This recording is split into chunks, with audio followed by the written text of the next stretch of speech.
Akashi played the draw yesterday, game 3 in their loss. So I don't know if that was something that it didn't go the way they were wanting to. Maybe it makes them a little less confident in the hero. We've only seen one Clink so far. I believe that was Interactive Philippines. They paid it in the like 70+ minute game versus OG. Yes.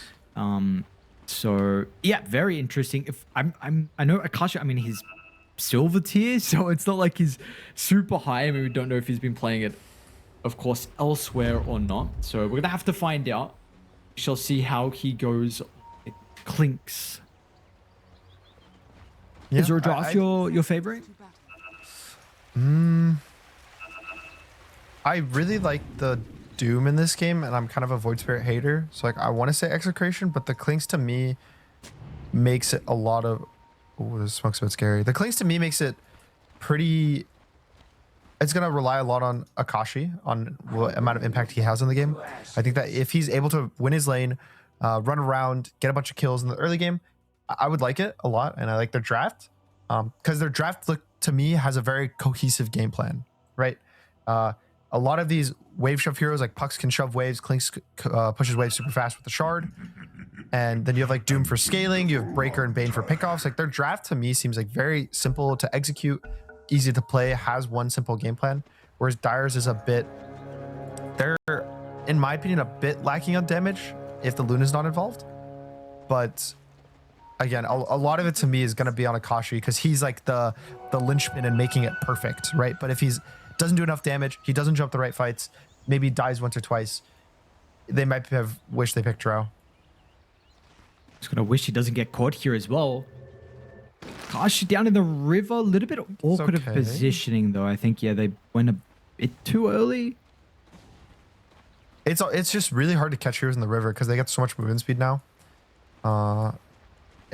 It's like possible maybe if they had the silencer there to get a couple extra right clicks in, but I also want to say the meta of killing the range creep level 1 is I feel like it's like the closest thing to the boringness of the level 1 wave pulling that used to be in the past. Yeah, because like pretty much every offlane duo is just doing it now, right? Like top Doom and the Spirit Breaker just go kill the level 1 creep.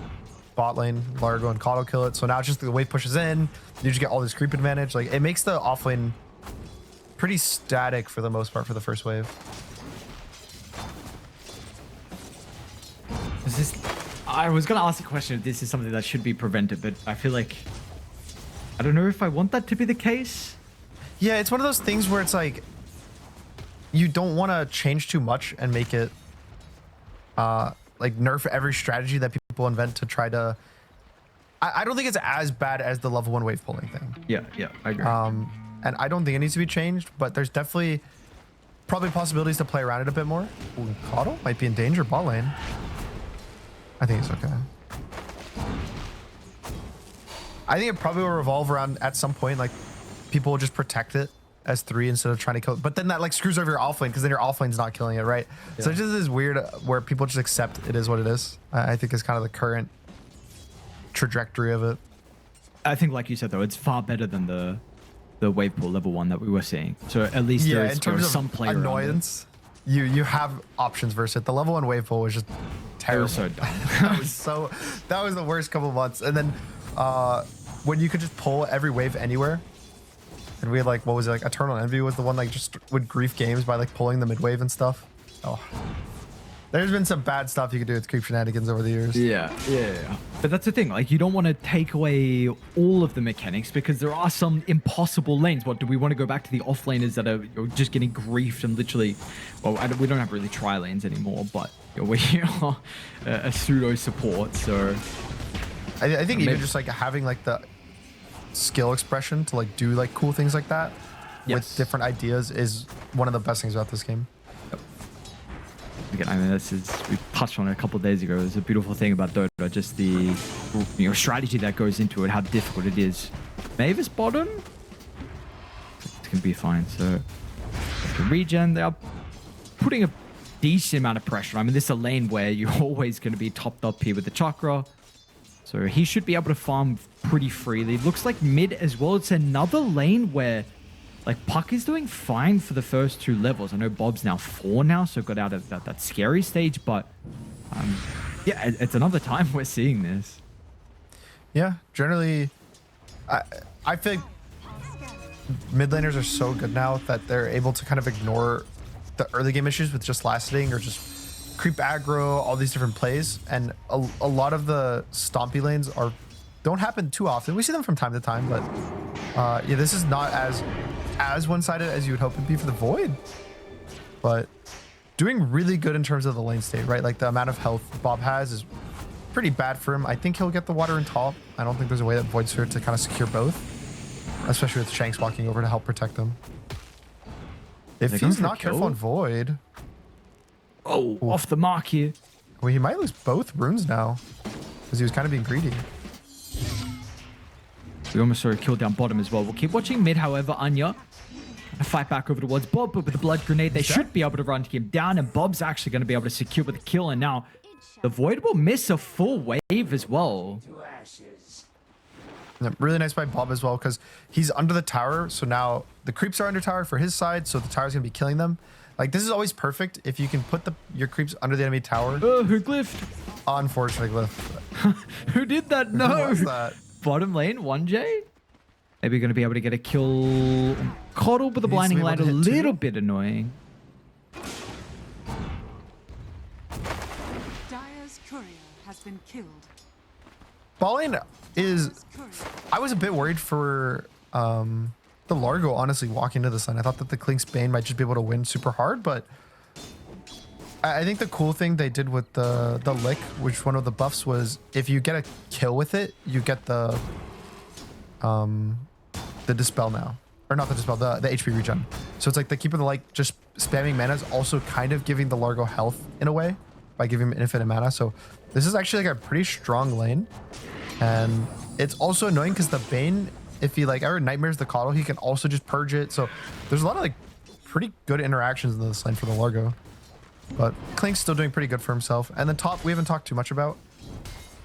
It's because it's a very classic melee position 4 lane versus a 5 that doesn't deal with the melee position 4s, which is Shanks has pulled, I want to say like 3 minutes worth of creeps and just let Doom exist in the lane. Just a kind of stacking as well. I mean, Shanks is doing a lot, to be honest. You're helping secure the Doom lane. They got the kill. Took the gate. No. Akashi's going to be dived. He's got a one. CJ's here as well. Okay. Just guarantees the kill. Now mid though, it's going to put a bit of a problem on the Void Spirit's life. Anya coiled up with the level 6 already online here for Bob's Puck. There's a catapult wave as well, so they too will be able to get a lot of damage into the tower.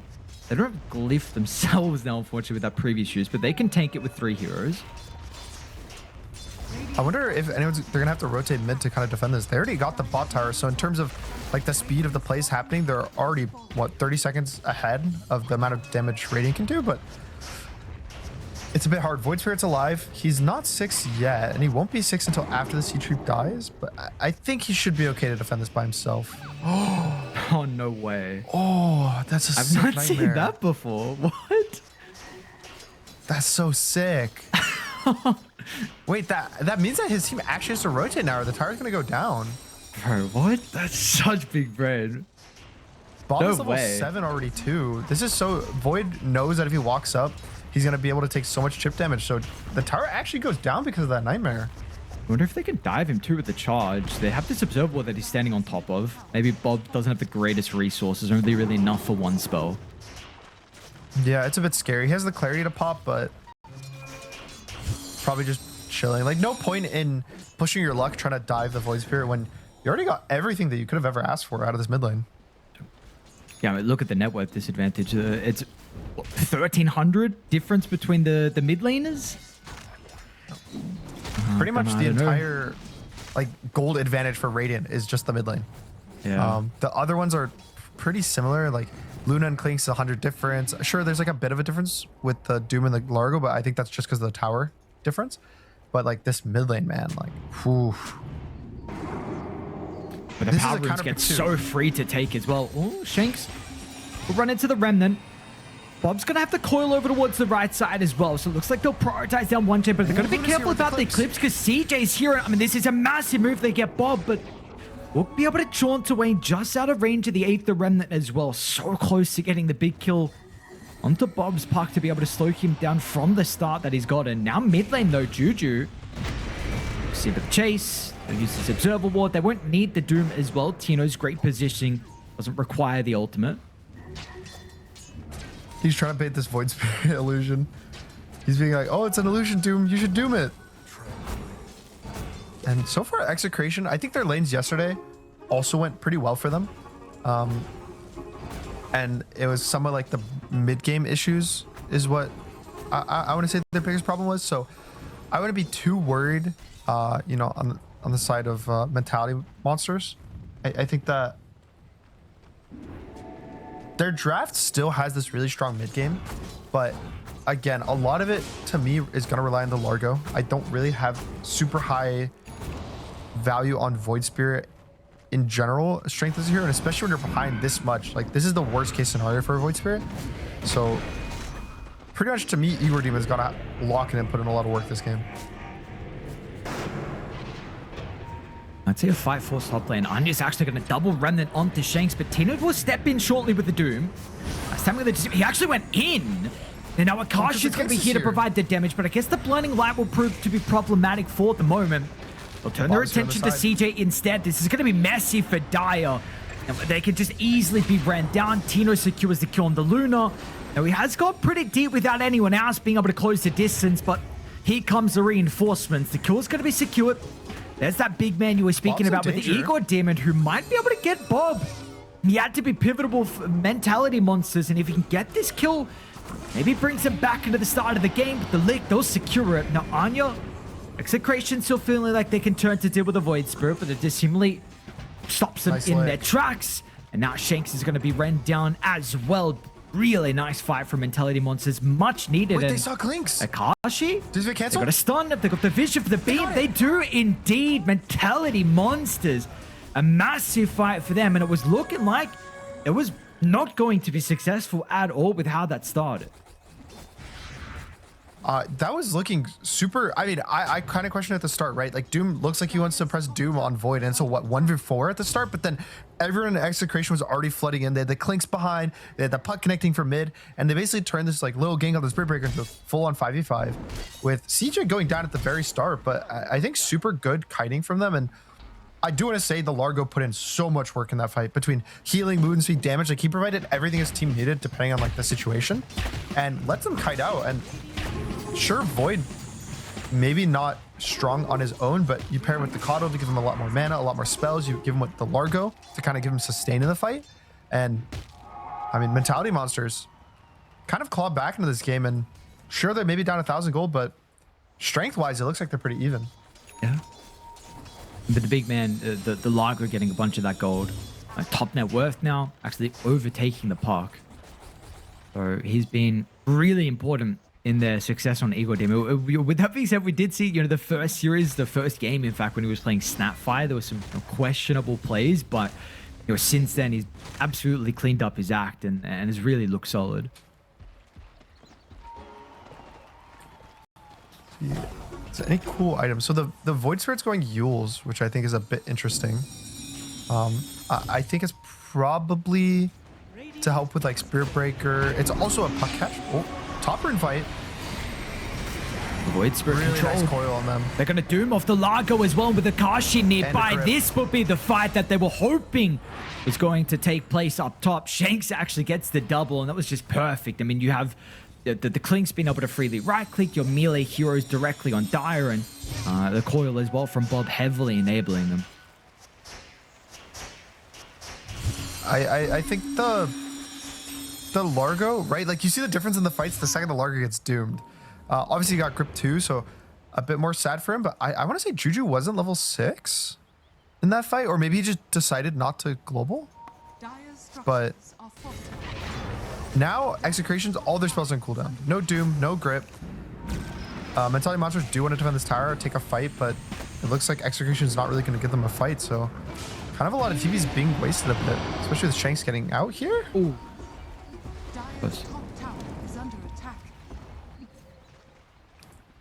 And CJ is getting hunted. I wonder, he knows that Shanks is full on commit charging him. Maybe he's going to try to cancel with a Q. Okay, he'll be fine. Yeah, get him. I mean, the Akashi and Bob kind of gave up. I thought that they were really gonna like run down with the Spirit Breaker, but probably expecting Luna to dive under the tower, and that's not really a situation they want to be in, especially with the global silence still up.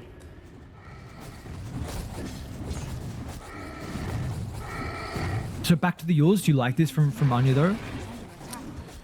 I think it's really nice versus Puck in the sense that if you use Puck and drop a remnant, there's nothing Puck can do to dodge it except for BKB. Like, and that's pretty much a guaranteed catch. My only question is, it makes him low damage. It's safe though. It's okay.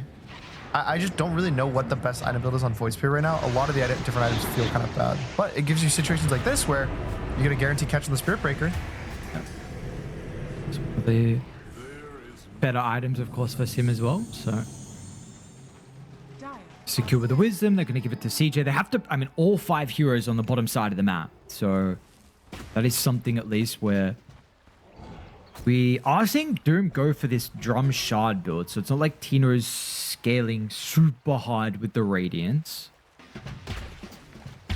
Yeah, which I'm actually a bit surprised about. Like, I talk about Doom Radiance a lot, but this is one of the games that I actually would approve of it. Mid lane, jumping the bane. I'm going to use the Yules to set up. Voidspear's going to be a little bit careful, but he does have some supports playing behind. Can always use the Global Silence as well. There's a further fight to break out. So Anya's actually up to a mega killing streak now. Yes, his bottom net worth out of the cause, but it's not like he's super far behind. Yeah, and he's putting a lot of work with the Yules already. I like his skill build too. I want to give that a big shout out. He's 4-3-2. He's going to end up with 4-4-2. I think probably above 90% of Void Spirits are just maxing their E, pretty much brain off for the whole time he's ever been a hero. So I think it's really cool that he went 2 points from the laning stage and then is going more for the higher damage teamfighty spells rather than his lowest damage spell on his E, which I really like, and that actually makes me like the Yules a lot more, right? Because you can set up Q and W to instantly do damage after the Yules. Gives you a lot of burst. And its biggest concern I always have with it is it gives him no health. And generally as a hero, you want Void Spirit to just get tanky to pair with like using your E, committing with your ult. But I think his team probably has enough protection around him that either defensive Yules or like going in with an aggressive Yules will probably be enough to let him survive for a bit. Yeah, hopefully the healing and whatnot. You see there's actually even going to be Coddle. He's going to go Orchid or Holy Locket. He's got both queued up at the moment. Meme will actually bottom Igor Demon. It's charged. 1J is going to be nearby. I don't really think, unfortunately, there's much that the Coddle can do to protect against the overwhelming amount of damage. We'll TP out with some of the spells already used, in particular the Coil.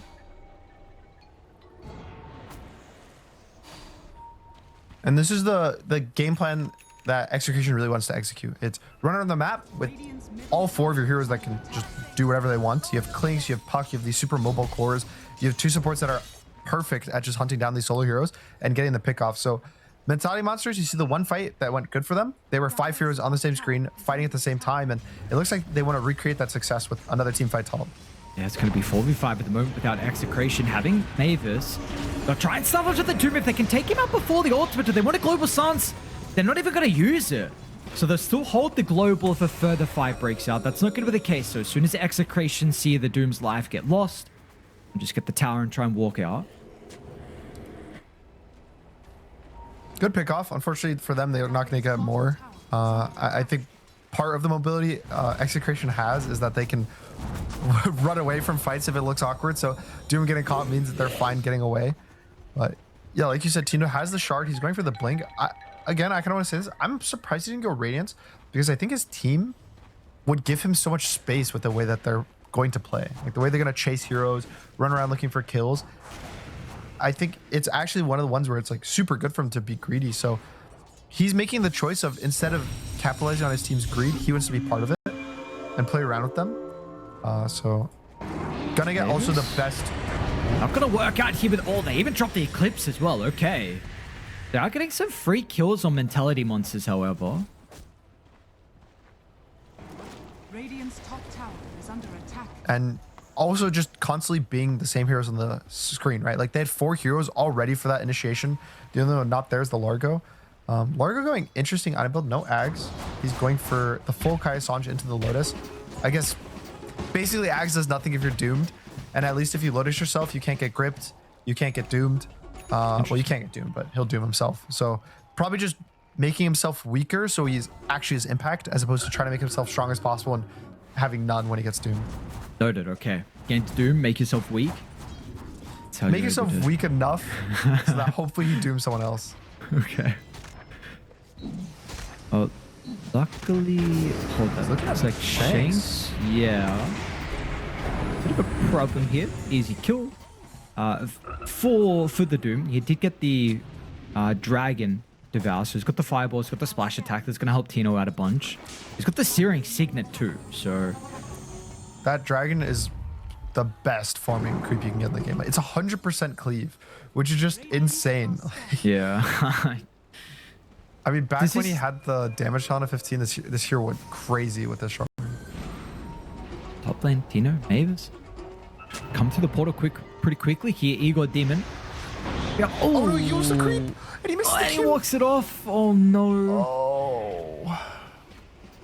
Yep, that's why I didn't like the heals. I knew exactly what was gonna happen.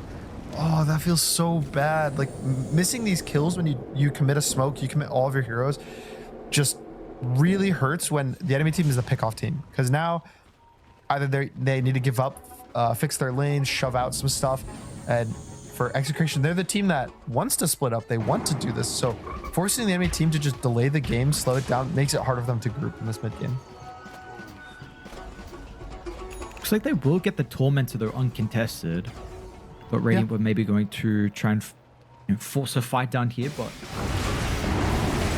Kashi shoves up mid. They're going to get top pushed out. They may trade Roche. They are pinging it. Dive got a ward at the front of the pit. They're going to be able to respond as well. Tormentor's already down. Let's see if they come instantly. They have no TP on Luna or Coddle, but I think Luna's TP is getting delivered. Coddle doesn't, but they can gate to get here. They might be too late, to be honest. I think without the like guaranteed TPing, yeah, they're just gonna give it up. Oh, they're not even gonna commit. Okay. Wait, Radiant's scared. Oh, that's the worst case scenario. It's like Dire's like, you guys can have Roche. You made a good move, and then Radiant's like, wait, they're coming, guys. We can't do this. This is scary. Cause still no one's showing. They have no idea. Well, now Igor Demon's gonna show in the mid lane. Who got the shard? Okay, Juju got it. Nothing crazy. Yeah. This one's honestly like one of the worst support shards. Is the Coddle one even okay? Like, of course it's far better. It's really good because it's good. It's okay. healing, right? Like you get 2 solar binds, it increases the heal during your ult from your Q. So I even seen some Coddles who go like a what is the Holy Locket? The Holy Locket, yeah. Like if they get the shard for free. And then Radiant goes back in the pit.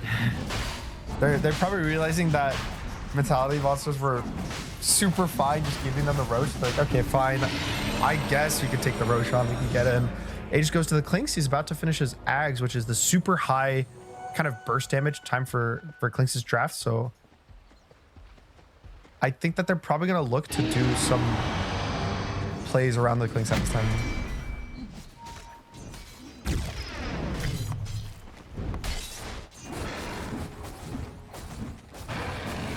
Let's see how they want to try and set their forces up though in Execration, where the call is going to be from them. I got a nice deep ward inside Radiant's jungle that's going to see some of the supports, Mavis in particular. Bob as well that he was farming up, so got some vision to work with. Bob himself is gone for a BKB, so opted for this to be able to protect himself this game. Yeah, a lot of big items are going to be coming out in the next like minute or two. Luna almost BKB, Void Spirit, still kind of a bit away from Ags, but the BKB is finished on both Puck and the Doom. Just gonna pop the smoke, so it looks like Tina will have enough time to get away. Anya, make sure the charge will not prevail.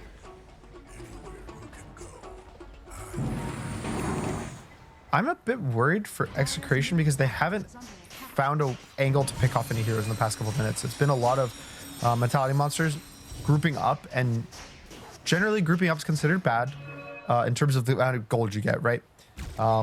because the other team should be able to farm more. But grouping up's good when you just get pickoffs back to back, right? Like they kill Spirit Breaker, they got a kill on the Doom, I think once or twice top. They killed the Spirit Breaker a couple times. So just a lot of good moves from Mentality Monsters, and they're connecting. Sure, they missed the one on the Doom top with the unfortunate mishap with the Yules, but a lot of gold and XP just kind of going away for free for them. Is there a lineup you feel like scales a little bit better? That's what actually mid lane. Igor Demon. Smoked off for Execration, looking to try and force the issue. Nice Bob's gonna Lotus. try and deal with the backline. Yeah, the Lotus will be a bit annoying here for the Doom, but still they will try their best to run him down with the Global Silence. Stopping Mavis from spell casting. They should. Is he going to tick out? Yep, absolutely he will. Tino's going to BKB, escape, and meanwhile, Raining will still try and take the team fight. The Kashi doesn't have enough damage out, but the Luna orbit out. CJ's got enough damage reduction, but just it doesn't matter. I mean, you lose 3 heroes. There was no turn potential for Execration. Now, Bob, if he wants to go to Juju, not really a whole lot that he needs to be concerned about, especially with the Shanks potentially playing in the front, but they will respect the Lunar, maybe some buybacks as well. Tower is under attack. Unfortunately, getting the Doom to Lotus himself does not save the Largo. And that was the instant fight off the Klink Axe, right? He gets it, he uses it just to get all that damage on the Largo. Like, so much damage wasn't even Klink's having to right click. It was just the skeletons on the ground. If Largo is able to actually kite that fight out and, you know, survive a bit extra, probably can turn that fight. But fortunately for him, just a little too much hate, a little too much heroes on top of him by himself. And I think also potentially a slow global. It's hard to say. He's global. He wanted to hold the global for when the Lotus ended so that it's the most protection possible from the Fiend's Grip. It's just, it let the Klinks get the ult off, right? So it's one of those like really hard calls to make, because it could have as easily been you global early and then he still gets just gripped at the end and dies no matter what. Bottom lane Akashi. Actually going to try and force the fight here. So of course, we got the Aegis advantage.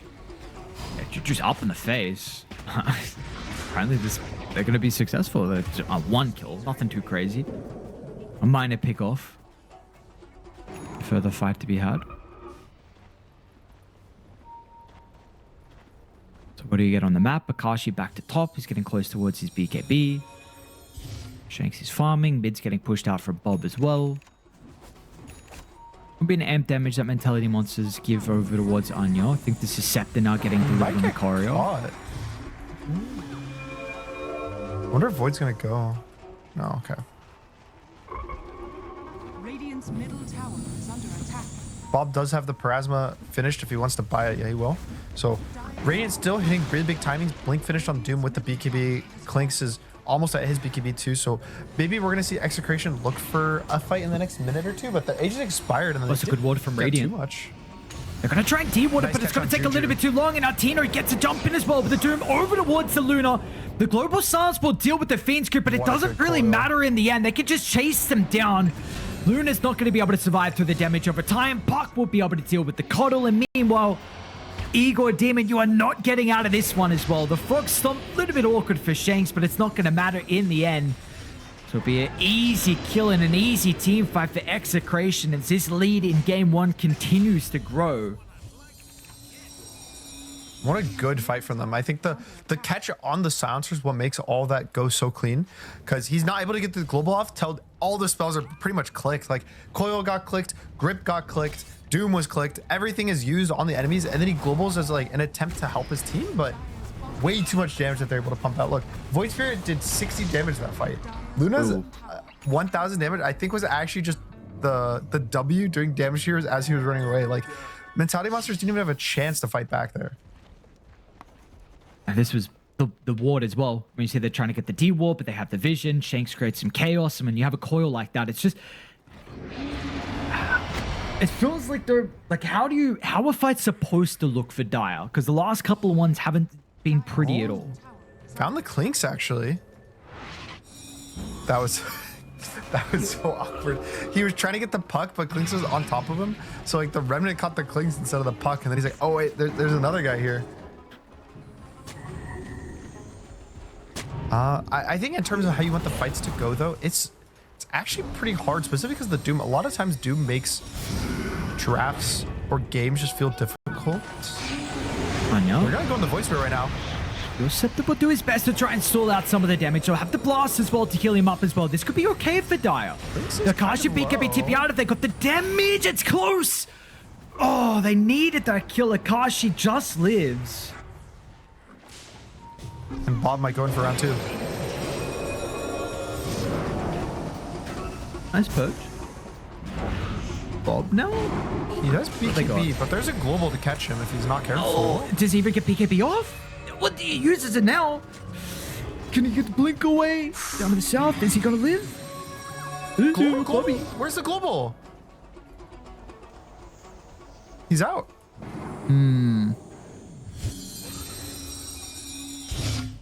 I mean, it is really scary to global the puck, because if the puck's phase shifted, then you just dodge the global fully. So it's like, but there's definitely an argument to like, just the second he gets out of phase shift, he blinks. What if he just global to chase? Like, he was gonna be stuck there.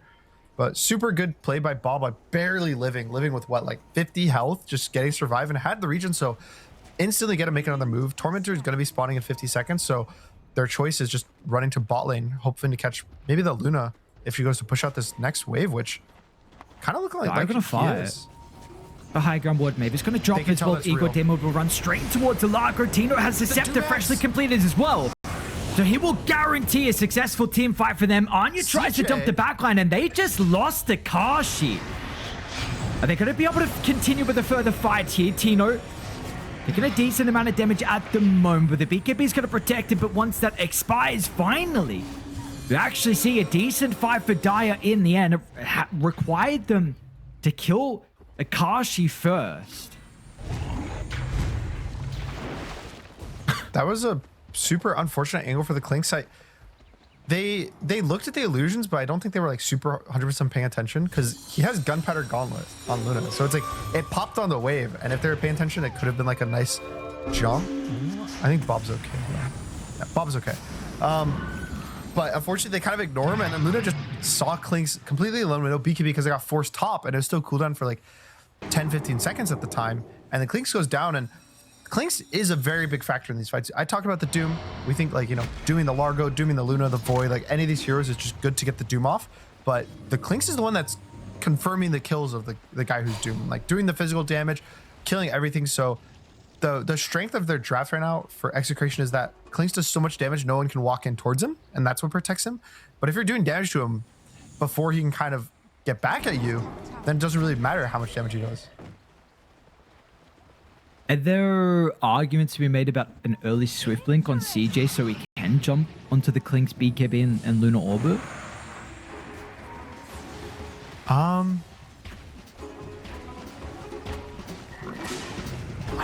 I think so. I mean, right now, the fights look... If Mentality Monsters, I think, takes a fight where they're going in and they're starting something and they get to use the global slightly aggressively, I really like their draft. But Execration, all they need is some random jump on a guy or the fight to get kind of chaotic and split, and it's going to be really easy for them. Oh, CJ. The Lunar Illusion baiting. Do they know, though? They know, and now Luna... With BKB, they're going to be looking down. Global sides to try and cover as well with the Eclipse. They will retreat. Execration have the opportunity to play the distance inside the team fight, and now this means Akashi can finally be able to have a back-to-back fight where those damage output numbers are problematic for Dire, and this might result in Roche for them. Yeah, this looks like... I don't think Dire wants to contest the Roshan at all. In this... I mean, CJ's being a bit aggressive with that Manta Illusion, and I feel like Anya really wanted to go in and help and make sure the Luna was okay, like getting on the back line, doing a bit of annoyance, but because of that, he gets caught completely alone, and the fight gets split. The second Luna's like up in enemy territory, your whole game plan is no longer let's jump them and kill them, it's get the Luna out. Ego Demon? Oh no, Largo can't go they down lose like up this. the Lotus. What have they got though? No coil? It doesn't matter though. They're still able to close the distance. They've got the damage, and now try and get the coddle coil. out too. But we'll live. Radiant's He sees the silencer above. under attack. Not gonna go crazy. Radiant's top tower is under attack. Yeah, the issue with fights is like on paper, it makes so much sense for Dire to win the fights, in my opinion. Like, all they have to do is this and this, but in reality, getting that proper team fight where you're jumping them is so hard for his Radiance drafts. Dire's top tower has fallen. I guess it kind of first needs to start with some of the vision game, and this is a bit difficult for them at the moment. They do have a gem at least, which maybe can help out. But, you know, the Spirit Breaker vision, the random orbs as well. See CJ. Mavis? Some players behind him. Shank's going to do his best to disrupt the Luna. Tino's going to be in with the Doom, however, forced up to try and get some separation, but Tino is quick to stay on top of the Void. And now they'll also turn towards the Luna. They don't have the Global that will actually now be available. Juju uses it to try and get CJ out, but Bob with the backline positioning. He'll break through the coil and somehow surviving on low resources. Meanwhile, Akashi, this is the first life, but I don't think there's going to be a further fight, unfortunately for them. And meanwhile, it's actually Igor Demon that's left to his own devices. Everyone else are playing the outskirts, but 1J can just use a chakra, and that is all. They all live with such low health, and I mean, this is my biggest concern with Void Spirit when it hits this kind of mid game is he goes in, he has to use the ults to try to catch a guy. He goes in all the way to help his Luna find the Bane, but even with a blink, like that's another. Void Spirit has a blink dagger. That's 2,000 gold. What? Thrown away into a non-damage item. So this hero is such a low damage core in general. Like if you look at this fight, he did less damage than this Keeper of the Light. And his silencer did like 600, 700 more damage than him. I'm really starting to feel the impact of having a Void Spirit. Like every time I see this hero, unless he's snowballing so hard that he's carrying, he's practically useless. Yep. And now, like, the fact he's going for a BKB, do you even care about the Void? Like, sure, he's BKB, but just ignore him. Kill the Largo, kill the Luna. The second those two are dead or are too low to have impact in the fight, I think it's all Execration. Does it even help you that much into the Doom and the Spirit Breaker? I think it's trying to help him getting coiled mostly, that he doesn't have to always use himself for the coil. But man, does it feel bad. Got a MKB now online here for the Clink, so an answer towards the Lunar Butterfly. I was seeing if Radiant were going to come through the portal after taking the Tormentor, because Mentality Monsters were set up bottom, but I believe Radiant actually scanned the high ground. So they're going to continue to play through top. Mid's getting shoved out. But the lane's in a pretty good position. Bottom as well is getting pressure with a double catapult wave, but Radiant will glyph to stop that push. And, well, yeah, now someone's going to come back. This Klink's push is fast. Oh, my. 2-3's just dead. No glyph on them, so I mean, just exposed racks, and the next time Klinks wants to do that in the next minute, he could just take the racks if Dire's not really prepared. He's gonna TP back because I think he's kind of a bit low on mana, and I mean, MKB finished for him too, so Luna's pretty squishy. I think CJ's gonna struggle being able to do the damage. I want to try to give credit to Mentality Monsters and say, oh, they do have a Luna. Luna does scale very hard in the late game. She can do an extremely high amount of damage to heroes, but in this game, I don't really think so. I'm also kind of curious. Maybe this was a kind of game that CJ should have went in Ags. It seems weird, but potentially relying on your like Void or your Largo to go in first, and then pressing the Ags like on some follow-up damage, so you don't have to instantly commit early into like the Doom or the Klinks. I think might have actually worked out pretty well for them. Unfortunately, it's a little 37 minutes too late for that kind of consideration. Tough goal. They do get some items though. Silver's Edge just completed for CJ. I think Lincoln's. Yeah, Lincoln's completed for the Largo. Anya's going to walk outside the base. Execration are waiting for the opportunity. Bob, does he feel safe to jump Anya? Maybe try and get some vision up at the high ground, see if they're smoked up. And they're just going to go through top once again. This is exactly what you mentioned. The tier 3 tower going down. The second time you do this for the Klinks will guarantee some objectives. Amp damage as well that they can now look to go back and find. It's super fine, I think, to just take the range racks because it still gives you an advantage in that lane. It's not as fast to push, but each creep wave is going to win just like very, very slowly, which kind of opens up the other side of the map for them to choose, which kind of, interestingly enough, they don't want to because Roche is going to spawn top. Pretty much guaranteed Roche will be top. So maybe like you flip the map now, you have probably roughly like 3 minutes till the Roshan's probably gonna spawn. So you don't have time to fix bot, push it out, get this tier 2, and then you can flip again, go back, control Roche, and try to end the game with second ages. Or third, sorry. Utility monsters are already actually down at the bottom first. So even thinking about a T2 tower, okay. I mean, if Akashi wants, he can just press his ult again on the mid chain 3. No. Sure. Shanks kind of revealed a lot of heroes. I mean, you know what Clinks wants to do. If you're set up on this tier 3 top. They have the Observer Sentry out of the base as well, so they see Akashi. They're going to set up. CJ will try and move forward. Start with the beam. Lots of damage onto Akashi. Now, Anya as well. Silence him with the backline bane. That's a beautiful start from Anya, but can they capitalize? Felt like it was an opening where maybe there was a chance to get some more kills. They're going to refresh up and try and go back in.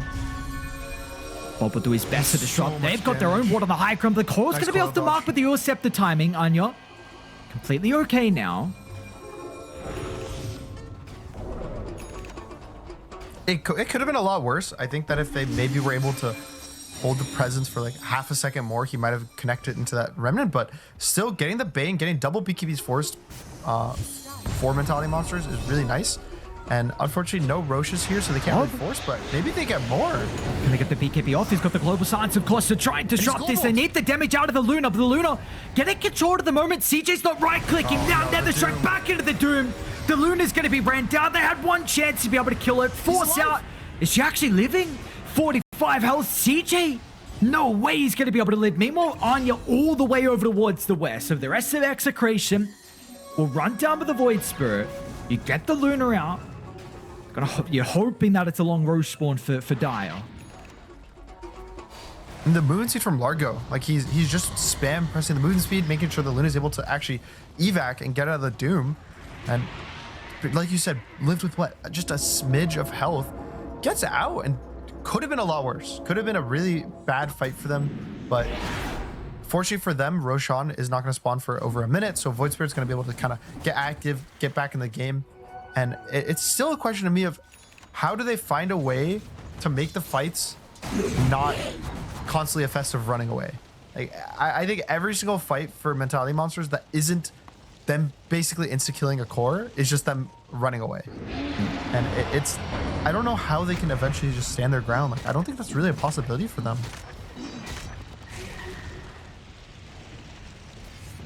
Maybe the raw damage from CJ with the Daedalus will at least help to be able to kill one person through the control. We're getting a Hex as well from 1J.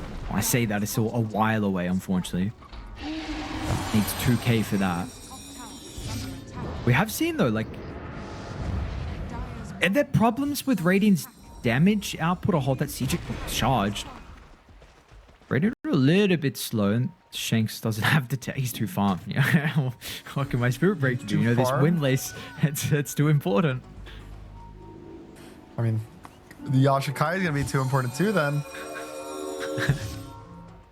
They're smoked up because they know Roshan can spawn. And for mentality monsters, if they win this fight, this could be completely game-winning. Third Roche has spawned, so this is Cheese and Refresher. This is the big one. This is the one that either probably secures the win or guarantees a loss. But it's an uphill battle they're fighting into. It's a 20,000 gold disadvantage right now. And we'll get a little pause to think about what's going to happen.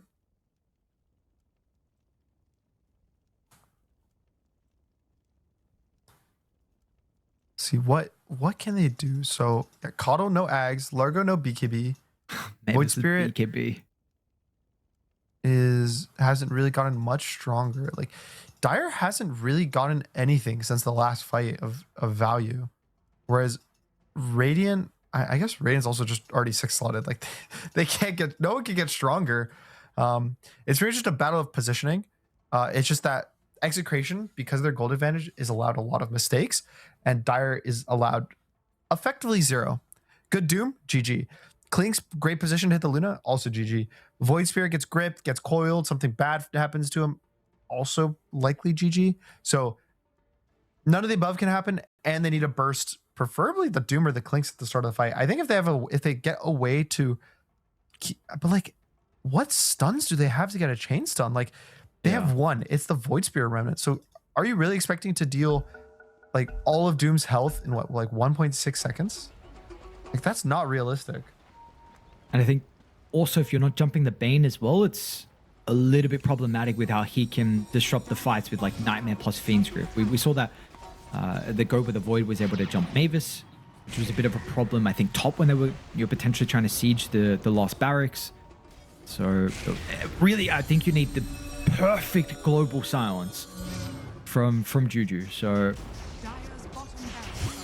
once you're bleeding buildings, it's another use of the burning army for the Klinks. So tier 3 tower bottom is going to drop. They did see Anya leave the base. They'll scan as well. See if they're going to be fast enough before he's able to get on the other side if he goes to the portal. Maybe he was actually going to continue to run back instead of going forward, but the misread, he will be out. That does mean that Dire are going to be able to get out of the map as well. CJ will push mid.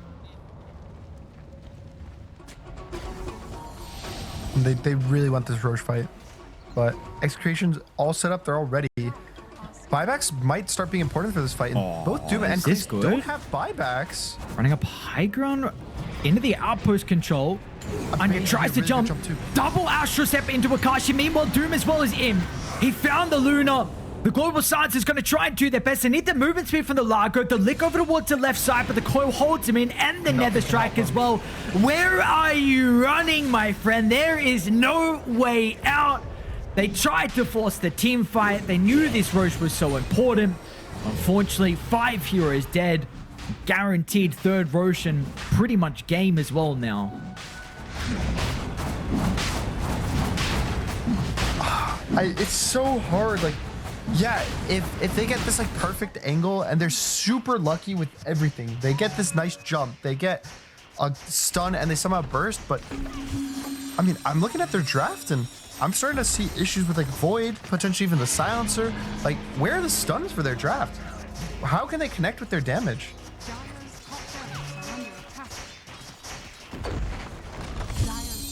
Unfortunately, we've seen that problem from start to finish, where they haven't really been able to get anything going. Luna has showcased sometimes that the damage has been there. I mean, she's top net worth. So insanely farm, but not able to really do too much with it. Unfortunately, now it doesn't really matter when you're Doom. Yeah. And this is before Doom is level 25, so he doesn't even have the mutes. It's just effectively you can't be healed, you can't cast spells. Oh. You're going to be able to get the Silencer, Nightmare, break the coil. Good Eagle damage's been pretty annoying. The Yules, there's going to be nothing else. I mean, Bob is just making so much space. Buildings are falling. It's about to be mega creeps. They're going to hold the buyback out of the Luna. No! The Godel again. Dude, this is so stupid. Is he actually dead? Okay. Puck. It's so much damage. With the Shivas too, just... They can't walk in. They can't do anything. Bob's just kind of messing with them for fun.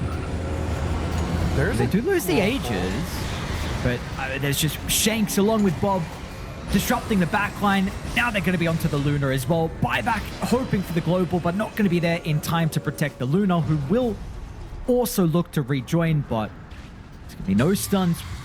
Continuing to showcase the problem. Unfortunately, with the draft, Reddy can reset out of the base. They can go back in if they want to. I think it's super fine for them to just go back in. Doom has buyback with Boots Travels 2 right now, so it pretty much for them. I mean, sure, you can play a bit safer if they want, but I don't know. If you look at how Bob's playing, he's playing like they're up 40,000 gold. I also knows like impossible way for him to die. quite a free puck game. Oh, he's got Arcane now. You've got Daedalus on Clinks. So the game ender coming shortly by the looks of it. I want to go back and think about the draft. Like, what could have changed? In my opinion, I don't remember what the second phase ban is, but I think if they don't take Doom instead of the Largo, they should have just banned the Doom. Because if this Largo wasn't playing versus a Doom, or he was a Doom himself, I think that it would just look so much better for their draft. I don't know if we've seen Igor Demon play the Doom. I know he's been playing more, so he might just not prefer it. But if that's the case, you might just have to ban it. This matchup's so bad for the Largo, for his team, for himself, that I don't know. I think this is a big drafting issue for their team. Speaking of Igor Demon, Bob's going to jump behind the Lager to try and deal with some other heroes that could protect him to help him get away. The Congregations means that everyone's going to be stuck inside this AoE mute. Some of the heroes that died have got a buyback, but as soon as they try and leave the base, Bob is just... Well, look at him, dude. What is this? It's the first phase Puck again. Get rid of this hero. I don't want to watch it. Well, you're not a fan of Puck every single game, just crushing no matter how many counters he's against. This game, he's versus Counterpick in the lane. He's versus Silencer, who's supposed to be good versus him with the global. And he's versus Largo, which is a bunch of sustain. Like, this is not supposed to be a good Puck game. And he makes it look like a last pick game of Puck where you're like easier to execute draft compared to the first game. I want to hope that they can play to basically what they need in this game. And if they do, I really like their chances. Yeah, for me, it's just like, is this, what is PO here? Like, besides that, I like their lineup on Mentality Monsters. So we'll see, especially like for me with how Igor Demon looked with the other day with the Darkseer. Doesn't have, I mean, the Ember is a super good pairing, like you mentioned a couple times, but maybe some other heroes in regards to the Iron Shell is not the best. A big question for me is just the Storm, though. I know you mentioned this matchup mid, and of course picking it into the Ember, but besides the Ember, this game is this not a free Storm game, especially with the Coddle. Game. So it's also considered like good versus the PL, right? Like if you had to consider that, it's good versus PL at least for the first like 20 minutes because you just do so much magic damage that you will always just jump him and get him low. So yeah, it's a very good Storm game. The only way that they deal with him in any way is the slight chains, and he has the Coddle to back him up. And the funny thing about how even though Ember is considered good versus the Storm, in the laning stage it kind of more often than not goes the other way. Like Storm wins the lane. It's mostly just about the mid-game interaction as to why Ember is considered really good for Storm. The battle begins. Well, let's see how he's able to shape up inside the lane. We did see Bob, at least in the previous game, fed a little bit better. And again, that was in a slightly tougher lane matchups, or nothing extreme. You're definitely more skill-orientated with the Void and the Puck. But you're hoping that your physical damage output's going to be able to win out there. So see Bob on one of his other better heroes, and I think Anya, the big thing is as well why they picked the Ember so early. Besides canceling away the Coddle and like all the reasons you mentioned the draft, just simply, I think Anya or Gun, this is his best hero. We've seen it on since he's really been in the scene. He's been here for quite some time, to be honest. But I've always been impressed with his Ember. So let's see how he's able to perform. There's a do or die now for Mentality Monsters. Bob is crushing the lane already. Like the way he played that first wave was super sick with just the last thing he denies his lane positioning. So pretty much almost a one lane for him right now on Bob. Just after the first two waves, just because he played his range advantage versus melee like super nicely, and you already see the last hits is gonna probably be like 4-4 for the Storm versus like 2 or 3-0 for the Ember. How do you play this lane specifically for the Ember? Like, what are the small things that you consider in the Storm matchup?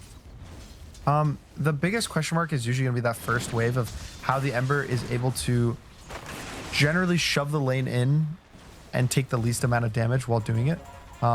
Unfortunately for him, he wasn't able to kind of get a range sweep or a deny in the first wave, which is where Ember has that ability. So Bob used the entire lane position just to like get right clicks in, and now Ember's just gonna be at this like kind of health pool disadvantage for the remainder of the lane. Wow. That was a very cool attempt. Bottom, they started with the blood grenade and used meta. They thought they were going to be able to get a kill on the AA. Juju TP'd out. They dragged the Centaur Conqueror creep and tried to blinding light it closer to the AA to cancel the TP, but very close, so I wasn't able to get it. And then yeah, in the side lanes, I think TB has kind of proven to just be a strong laner, at least for his like big meta timies, and even level 1, I would say TB's really good with the illusions. Funny enough, TB in the off lane ends up having easier lanes than carry because the off laners usually have like a magic nuke, or the fours or some magic nuke like a Rubik, a Hoodwink, Sapphire in this instance, so they can deal with the illusions and help you. But the fives don't really deal AoE nuke damage more often than not. 1J? No, he'll get searched out. So I don't know, like is TB just an offlaner? Is this the future? No way. We're not back here. I liked it. It was so good back then. It was so fun. I definitely back then though, we were seeing way more versatility with the item build. Yeah. I guess I don't know if I can really say that though, because we've only seen 2 Terrorblade games, but the first game they played on Execration, he went Vlad's right into, I think, the normal carry build, and then the second game we saw him just purely go the carry build. So I think regardless right now, with auras not as strong, you would expect more than likely that it is just your typical carry. Yeah, it is just going to be 2 carries in this game, but based on how the last and a lot of the games in this qualifier are playing out, I think having 2 carries isn't necessarily the worst thing. A lot of teams kind of have that anyway in a soft way with the Doom. You have this guy that goes off lane with a Radiance. TP in from Shanks, and they're actually going to be able to secure first blood. So Bob already eking out a pretty large advantage.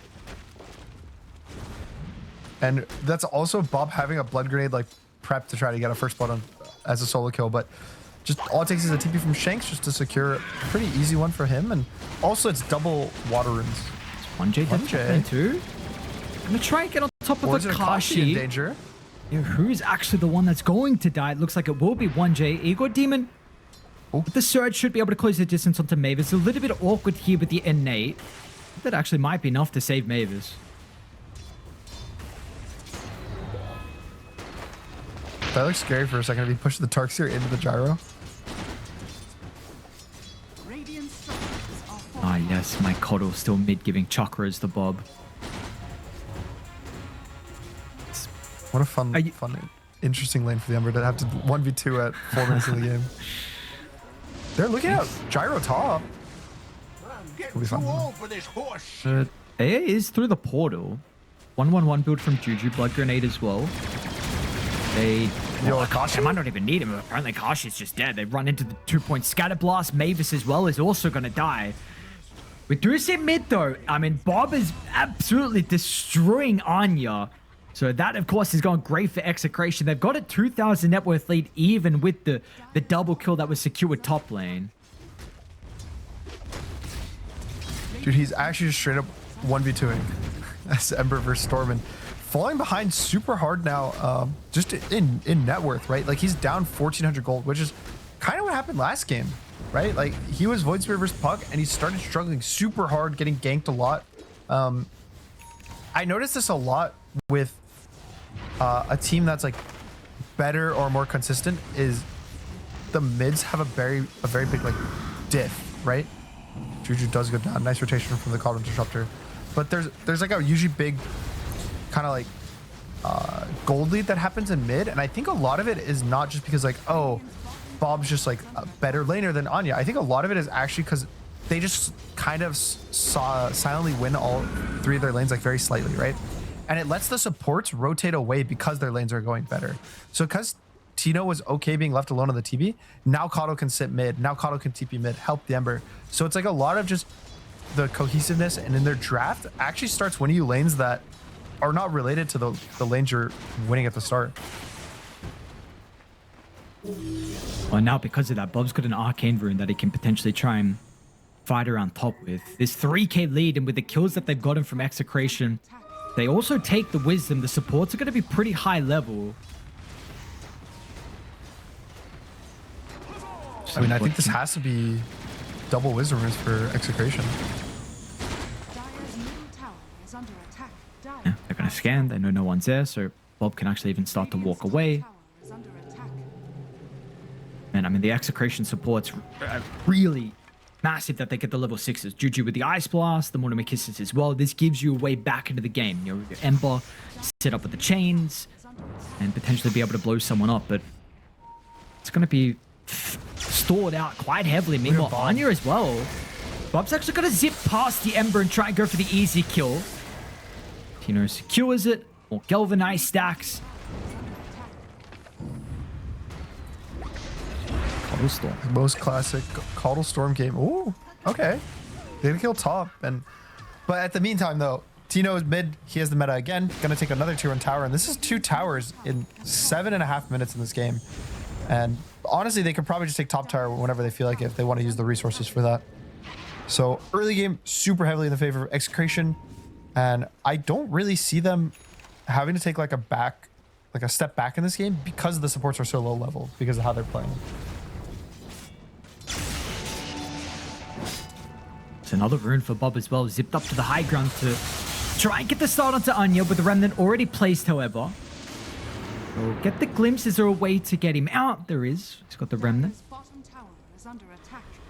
Top lane, Akashi runs into both the heroes. The wall's already going to be laid down. There's a massive kill. Mentally monsters. Can they get away as well, however? Bob should be able to secure 1J. Looks like doesn't have enough mana to continue to zip over towards Darkseid, but that's not going to matter. Mavis is here to intercept on the escape. Anya will try and do his best. The glimpse, can he dodge it? He's got a Remnant to come back. He's kind of stuck here, though. One Remnant's going to be back up in a second. Okay. I got worried when he went in with the Remnant, but yeah, same. Thankfully Bob's a bit low mana, so nothing too crazy is going to happen. And getting something on the board, getting that kill is going to help Ember a lot, try to catch up. But yeah, he's struggling. Only 2.8k, not even breaching the like 3,000 gold mark at 9 minutes. He's probably never going to get a power rune. Because, Bob just has no fear right now in this game. Like, they can't touch him. Now you want some mana, bro? Here you go. Yeah, let me just give you mana. Probably I'll give you a Tango too. Maybe you need a little like head pat. Let me get ult, give you a little healing. Just gets up from his chair, walks over, gives you a head pat mid-game. It's like, oh, you're doing such a good job, Bob. See, that's a true support there, right?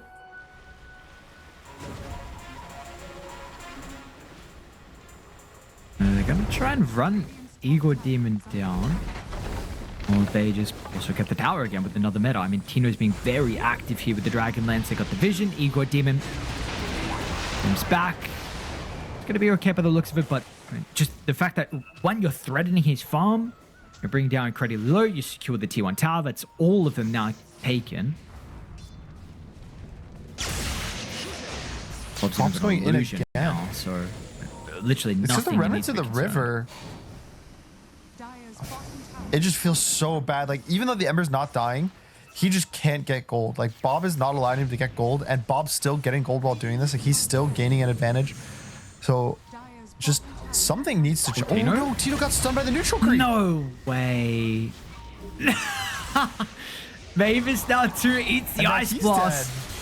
Now, Bob at least has got Shanks. I mean, these two heroes, you got the level 6 online from 1J. They're going to be able to deal with Shanks. They know he's more important than the Storm at the moment because that's what enables Bob. Didn't see him! What a... okay. Interesting. All right, signs of life from Italian monsters. I mean, you know, we could say there was a mistake or two in there from Execration, but Italian monsters capitalize on that. They get a bunch of XP from the kills. That means Snap is able to get 6, gets the ult off, and then Bob kind of got left on an island. Not even intentionally. His team just is all dead. So pretty big swing for them, to be honest. Like, Storm's dropped now. All the cores are getting games, and in the whole meantime, Peel's been left alone and kind of catching up in farm. Yeah, Yasha completed. Manturn to the Scepter for him. I want to touch on some more items, but it's like Execration. So we're going to try and force the issue mid lane. Vortex into the Static Storm. Radiant, they're set up with Juju, but unfortunately Juju has nothing to keep the Ember alive. But the Cookie will get Anya out. He's actually thinking about running Execration down, but Has to respect them.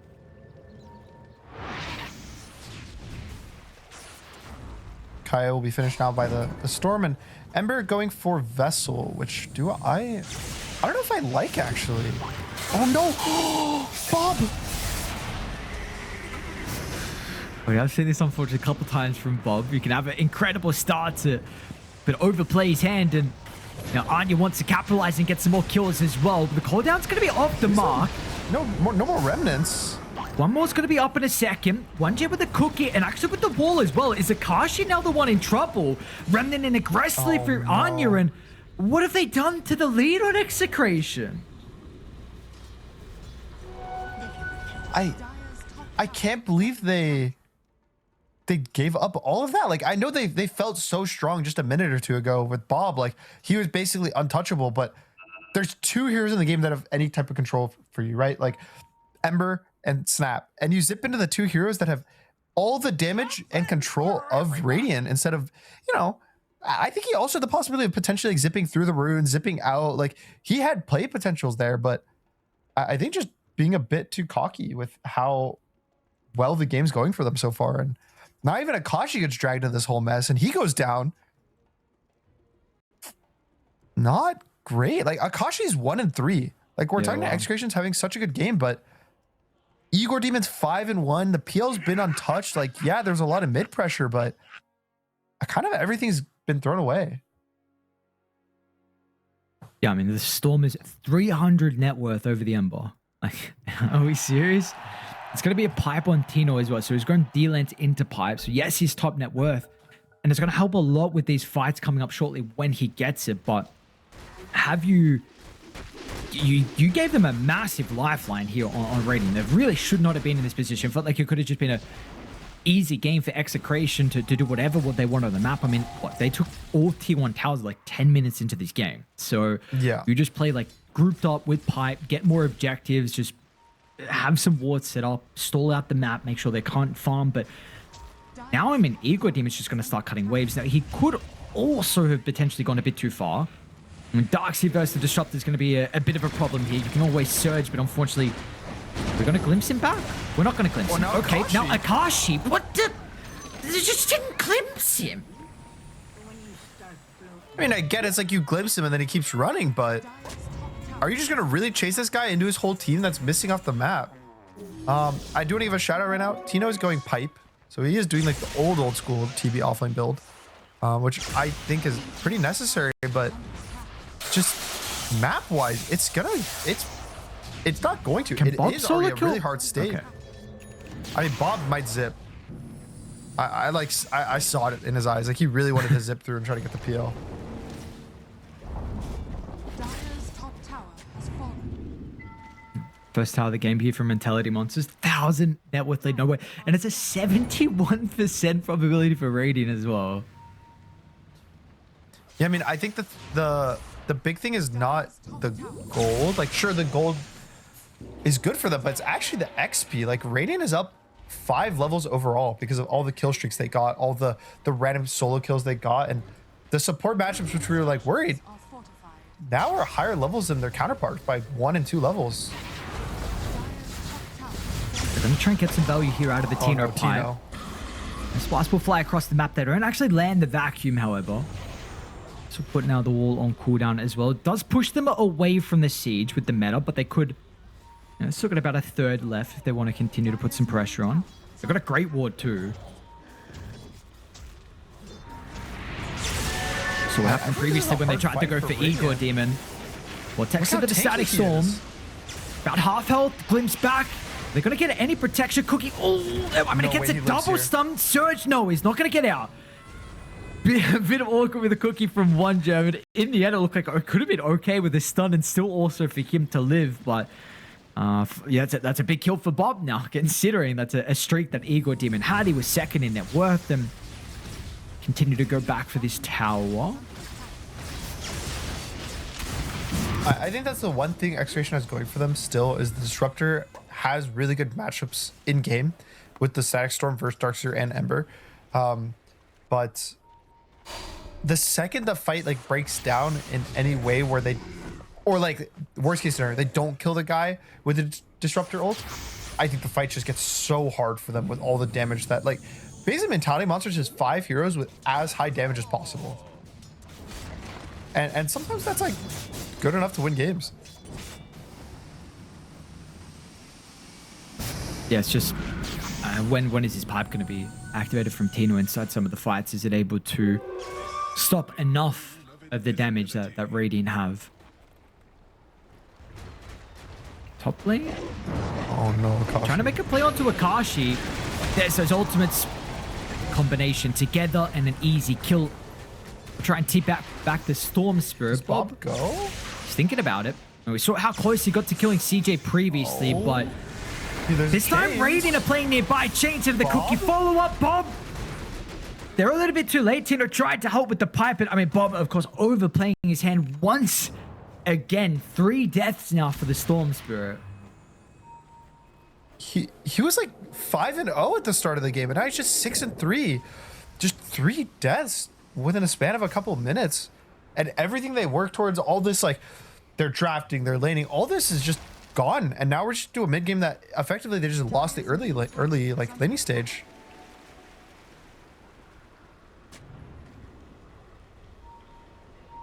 I mean, Anya's actually going to overtake him here with the double wave that I think Ego Demon's creep drag to him. So, and do we need to see some early BKBs out of Dire? Even though you have this pipe on the Terrorblade with the magic damage that Mentality Monsters are playing with? Yeah, that's the worrisome thing. I think is when you buy pipe, you ideally want your cores to be able to greed out and not buy BKBs. Like, Storm will probably have to buy... No, he's not even buying one. He's buying a Manta. He's got Manta. So it's like, they're itemizing correctly with a pipe, if that makes sense. Like, they're not supposed to buy BKBs with a pipe at least first. Okay. They'd rather go HP or Dispel, stuff like that. But that would have been really nice when, you know, when you're ahead and now you're the ones pressuring the enemy. But now when you're behind, don't you just die? Ooh.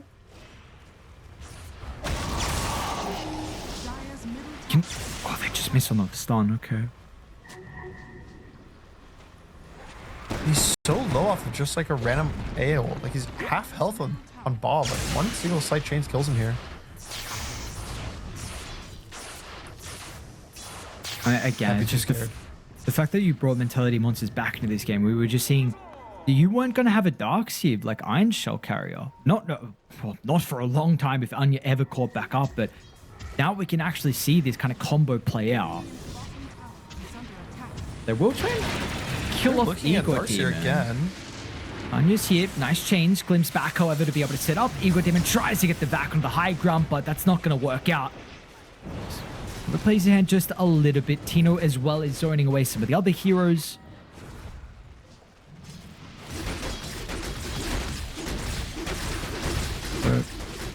How's PL looking at the moment? CJ very close towards the scepter, about a couple hundred gold until this is going to be completed.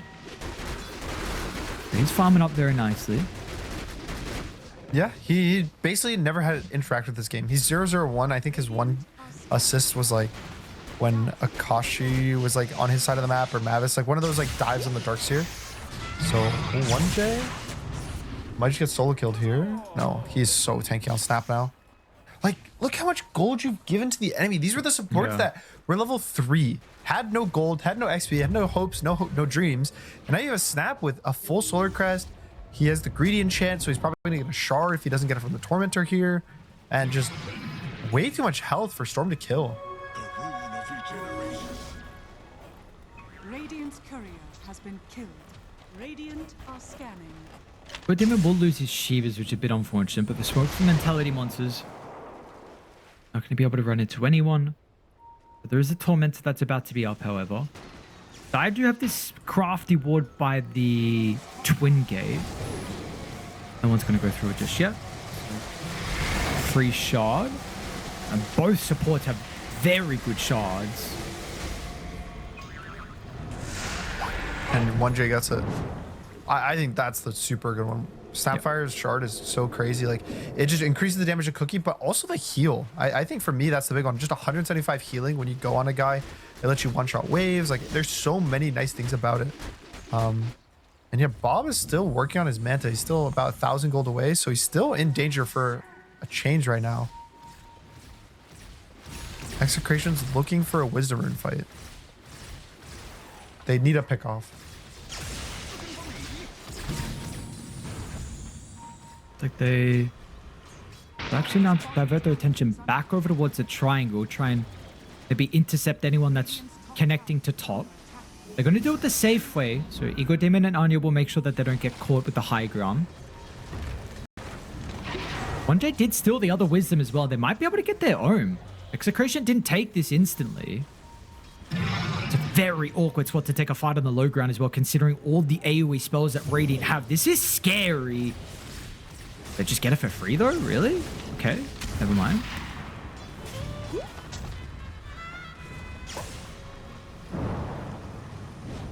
Okay, they just got the free. I really wasn't expecting that to be kind of so simple for them to walk in. You know, I really do think Mentality Monsters has a super large advantage, but I think just respecting the ability for Execration to kill one of their heroes with all their damage. Just, oh man, what a weird state the game's kind of broken down into.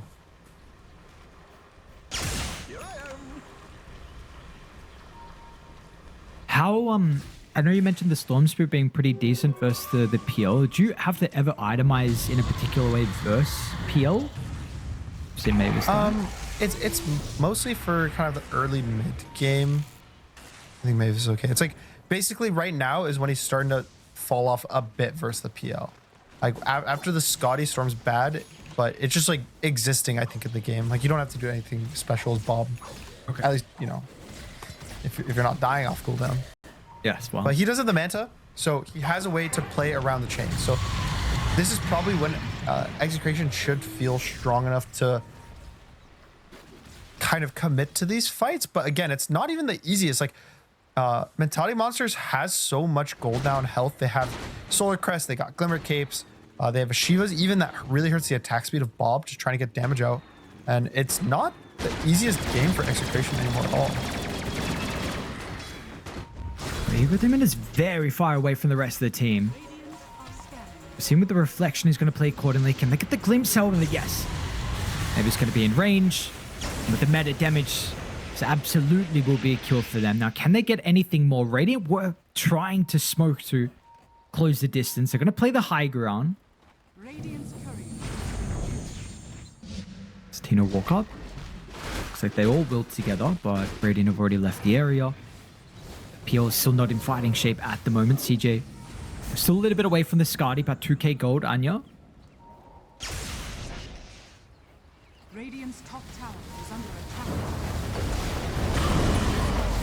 Zip, Brendan in apologies and kisses. It's a bit of a ambitious way to start. Anyway. Okay. I mean, even so, I guess the one thing just to say is we've kind of talked a lot about how like they throw and they're in this awkward position, but realistically, the game states even it's just compared to where they should be, it feels like very far behind, right? I don't think that they're necessarily in a horrible position. Like even Ember's fallen off again, right? And he's back to being lowest net worth. He never really was able to get that comeback gain. It's just I was expecting, you know, Storm, Gyro, TB to pretty much be like 3 out of the top 4 slots. Is it nonetheless a problem though?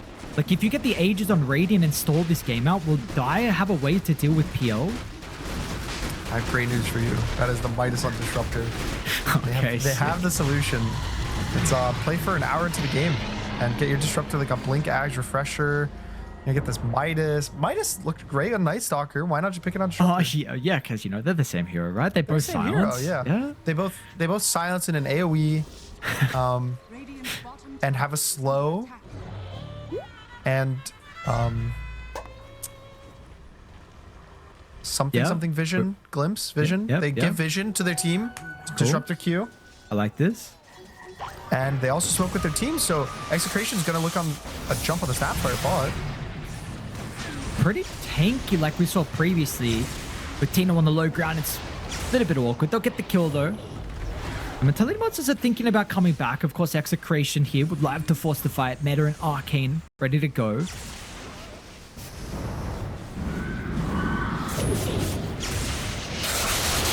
Step in, actually, jumping Bob. in He'll get the again. start. They're going to be able to get the There's a static BKB storm number, down. though. There's the vacuum combination, but the Ice Blast flies on past. They don't get the damage that much, Tino. He's already used Sunder. He's got the BKB if it's necessary, but he's not going to shatter unless they get some extra damage onto him. That was the exact spot we saw last time, though, Mentality Monsters with the Darksea and the AA, where they've got the vacuum back into the 3-man Ice Blast. I think 2 days ago, where they were able to get a massive lead. So they were looking for a repeat there. Unfortunately, this time the execution wasn't on par like we saw then.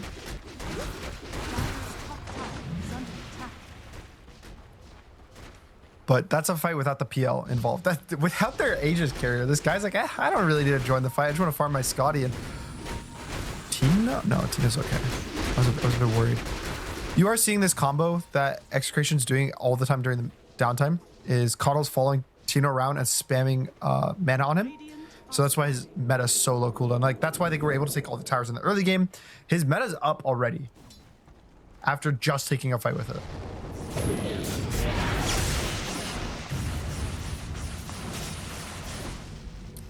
But now, even into this Aegis, I think it's a pretty scary position for Execration. There's 3 minutes left on the Aegis with the Scotty finished on PL. CJ's probably in a position that he can just end up joining any fight he wants to. And great matchup versus TB, good matchup versus the supports. Sure, Gyro can kind of deal with him. I think that the Daedalus is finished now for Akashi, but no, it's not even. Tries to find the angle to the Storm Spirit. Bob's going to be able to get out of range. Don't get that extra little bit of stun that was necessary. And Mavis will not be able to escape, however, so Anya will catch him at the bottom of the stairs. They're doing a good job to cut, though. Tina with the meta bottom is putting quite a lot of pressure into the tower. I mean, this is half its health just gone.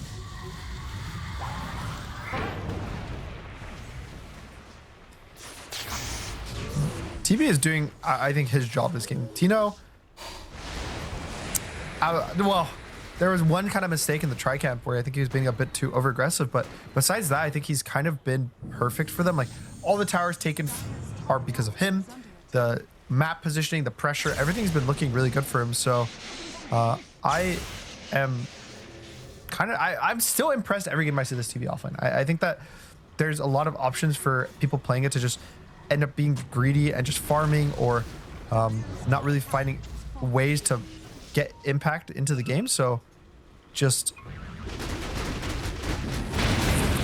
well played. They might try to trade. Have to force a BKB from Akashi. Just, yeah, the chains and the PL. They do get the drag back on the real one. Of course, he's got the Aegis still for another minute, though. So if you kill him the once, you're going to get him a second time. Well, they have to use the Static Storm. Limit up, doppel out. Oh. You know, we were speaking about, disrupt the scaling with Midas, and he's got 2 charges. It's not what I want to see. Wait, this is a passive Midas. Please use Midas. Oh, Come no. No. Oh, no. This has been like 30 seconds of 2 Midases. And oh no, and if he dies? Oh, look how confident they are. Is anyone else Think about the Midas, Mavis. No. Anya? Activate the BKB. Tino as well, but the Metamorph is going to be able to stand his ground.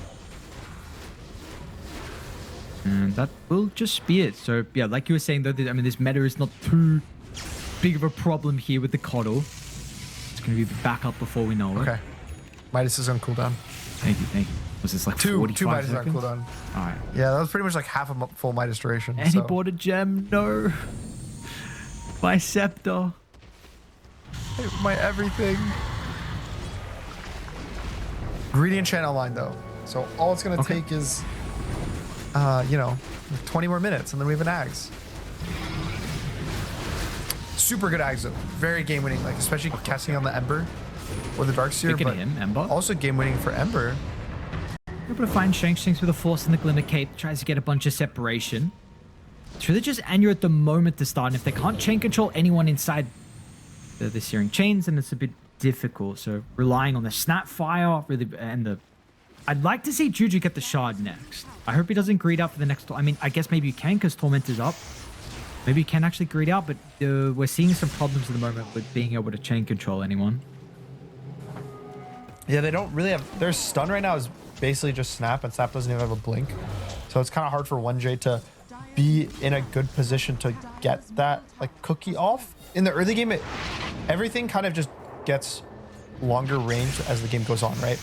Like in the early game, it's way easier for him to walk in, get that melee cookie, get the kill on Storm, but later on, yeah, it's pretty much impossible. Like he wants to be back as far as possible, get the Mortimer's kisses off. And he's even going for a Crimson, which I think is super cool if he ends up going it, because it works on the flak cannon. So it'll make Gyrocopter do a very low amount of damage, at least at the start of the fight.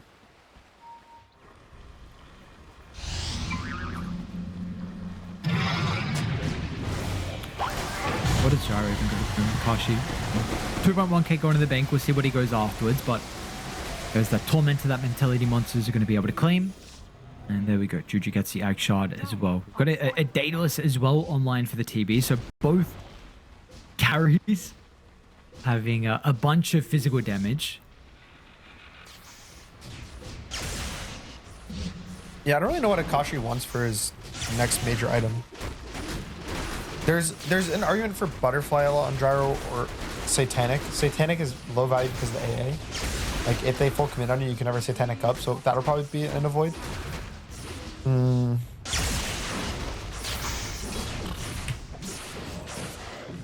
I think Butterfly's okay. MKB's okay if you want to prep for a potential Butterfly from the PL himself.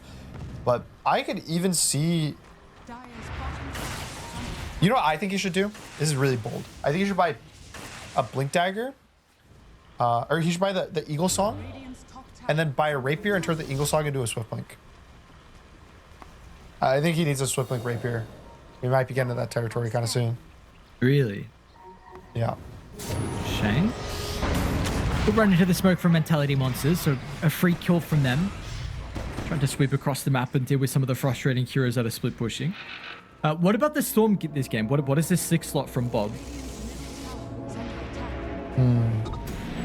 He didn't go a Witchblade, so he's kind of low on like the damage. I would say normally, like, sure, he has a lot of attacks because of the Manta, but late game it's always just Ags. When Ags level 25, you just get a big pull and then you kill everyone with just the bouncing big clicks. Radiant are scanning. Which could be an insane amount of damage. Like if you're, maybe it's not a problem with not having Witchblade because of the TB and Gyro, and if you get the Ag Shard as well, like giving the Overlord TB, BKB TPR, he's alright. Gonna have a way to deal with that. Puts it on cooldown though with Roche up in a minute 30. We'll be back up by then. But yeah, Bob late game, like with his Ag Shard, with the Terrorblade, with the Gyro, could be quite nice. Another fight, but it is no catch. So much damage from PL illusions on the Gyro. Like he just kind of soft committed for fun on him and he was already half health. Like PL is a real big issue in this game. He has not, he's 0-0-1. Like he has not felt the need to do anything in this game. Has a full heart now. So heart Scotty finished for him. That's, I'll be honest, you don't have the damage to deal with PL right now. Does Storm Shard actually fix it? It's not bad. Like it gives you more AoE damage, right? Like it'll give you, for every hero, an extra 300 AoE damage, which I think is good in theory, obviously, but the big thing is really the Storm 25. I think if he gets like a Catalyst as his tier 4 item, gets his Bob Zippin trying to start out to eco dim and then force out the BKB. The wall's going to come through, so they have an illusion of the Tino. It's a great Ice Blast, and now Anya's going to crash it in the middle, and CJ will follow as well. They're going to force Execration back to their base. They haven't guaranteed or confirmed any kills just yet, I should say. And it looks like they won't. Bob also is going to be able to rejoin his friends, so no one dies. And Roche is up. Roche is up with a lot of big ults on cooldown now. The Darkseer wall is on cooldown 70, Mortars for 80. Thankfully for Dire, they do actually still have the Static Storm. The question is, Mavis can sell like his wand for it if they really want to contest the Roche, but they might just not feel comfortable doing it without BKBs. I guess just specifically BKB on the Gyrocopter. Dire's bottom tower is under attack.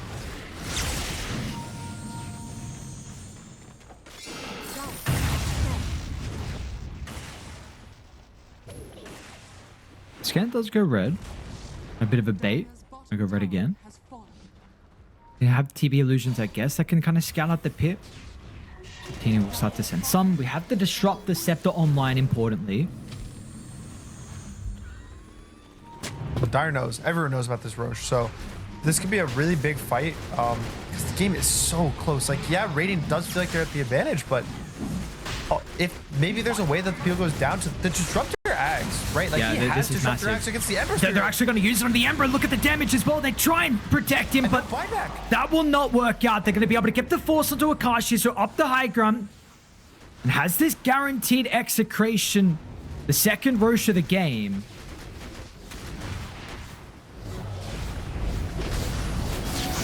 $50 seconds, no Ember. Even if they're able, I guess he's gonna buy if they get a bounty. There's no bounty. Okay, yeah, so just no buy for him. CJ feels really confident to go in though, with the lack of disrupt throw. He thinks that there's nothing really the Execration can do to like full commit on him, but I don't know. I would be a bit nervous for him if I would want to be waiting for my Ember Spirit. Yeah, gotta be careful they even steal it as well, maybe on Execration. And Bob can zip in. They got the TB again for the vision. And Bob's actually going to try and find the PL. Grabs an illusion. Does he get the perfect jump? Ooh, what a vac! Huge vacuum. Is there any follow-up though? There's not. They use kisses as well. They got baited like we did. I thought it was beautiful. Without the Ember, without the Ice Blast, there's just no way to hold them in. So walk in right now. And they're going to do just that. They hold the Ice Blast for this final fight inside the pit. They come murdering down. Akashi tries to get away. Is he going to be able to make it? Force up, beautifully done, but they've got the vision. A TP will not be successful. And now Mavis, Igor Demon's going to be able to run him down too. The kinetic field to try and glimpse him out. He'll make it. Meanwhile, TP also is actually able to TP out. So Tino 2 does live, but in the end, Mentality Monsters, I mean, it is unfortunate that the Darkseer that gets the Aegis, PL doesn't find it, but you stop Execration from finding the components. It just was like a gross fight where everyone's sitting in the pit. Just there's what, 4 heroes, I think, all on top of Roshan trying to outcook each other. Fortunately for Mentality Monsters, Igor Demon's the one that gets it. Yeah, it's like you don't really want it in your Darkseer, but I'd rather have it on Darkseer than anyone on the enemy team. And then, I don't know, AA as well, with a lot of these range carries, they don't have the greatest sustain or ways to like mobility get out of a fight, right? They're kind of all full committed. What? Disrupt throws? And now the Ice Blast connects onto 2. They've got the chains to 4. They're just going to target the supports. Back into the combo from 1J. They'll leave Tino to last. He gets the Sunder off die. They're going to buy back now, but the Storm doesn't want to use his, and absolutely question marks are being raised around the decision there for Execration. That now it's guaranteed, I believe, a full set of barracks. That was, I mean, yeah, it's like you don't want to give up your racks, but is that really worth? Your gyrocopter is probably going to be up by the time the mid racks would die. You'd have a glyph, and you could have taken a real fight. Like, this could be a real 5v5 with the disruptor roll. Maybe you kill the PL. Maybe the PL is like the choice for a disruptor. Oh my goodness.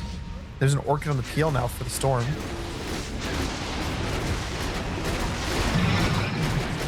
We're finally going to see PL win a game. Ice Blast, Gyro, instant use of the BKB from Akashi. It's so sad. Like, he gets casually slight chains with an AO and he has to BKB instantly. So 10 seconds until this Static Storm is online. You got Tino up pretty shortly as well. Looks like Mentality Monsters considering about backing away, maybe giving some respect for Execration. They don't want to throw this game. There's a Hex online now from Anya, so a little bit extra control for him. There we go. They know there's the Hex. The Static Storm kind of protects the Storm Spirit. Vacuum back with the follow-up. Chains on the backline. Anya controlling some of the heroes. Meanwhile, PL is also in danger. Just gets the double the last second. And Execration, it looks like they may have held this game. They're not done just yet. They'll try and blow up Bob, and they will secure the kill, but now Igor Demon back in, running Tino down. They did also confirm the kill onto CJ, so it looks like the PL is in fighting shape. This heart's starting to regen him up. Mavis, the no, illusions. Man. Oh no. PL, please. Okay, they're able to hold, and they didn't even have to use any buybacks. All it took was Bob dying, but he trades his life for the Ember, so all in all, like, probably the best defense you could have asked for the side of Execration, and they even get the Aegis out of the hands of the Darkseer. So signs of life, signs of some damage, but that Swiftling Rapier for Akashi, I don't know. It's It feels necessary. I thought it was the time when it was pretty much a dead even game just because of how the heroes match up, but now when you're down 10,000 gold, it feels a lot more like it.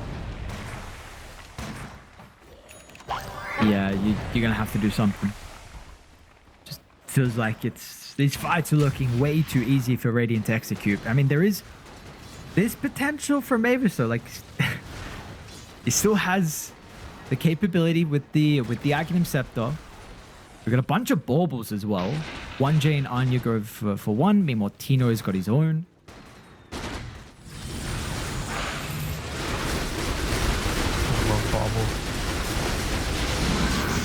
We're not getting to bobble territory though. No, it doesn't feel like honest it. with you. We can maybe get to the 60-minute territory, maybe, but yeah, getting to that 70 minutes, probably not. I think honestly, it's on Akashi. What item he buys, what he chooses to do. I really think that I guess he went Silver Edge as his mobility item, but like getting that rapier, getting that swift blade, just playing for this pure burst damage kite is probably the play. But yeah, that Dota Plus really is favoring the Radiant right now. 85%. Full set of barracks mid. You got the T3 tower. It's exposing the barracks mid as well. Double hex. Triple hex. Triple Apologies. hex.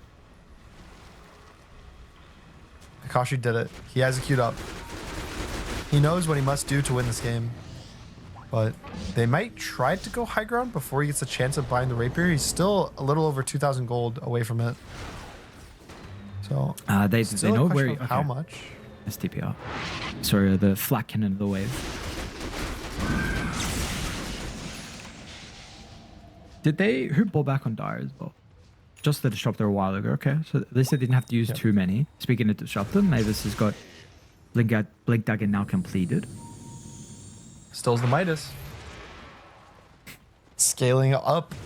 Sick. Eventually he's gonna hit. Is there a good talent? I guess stacks from radius is good.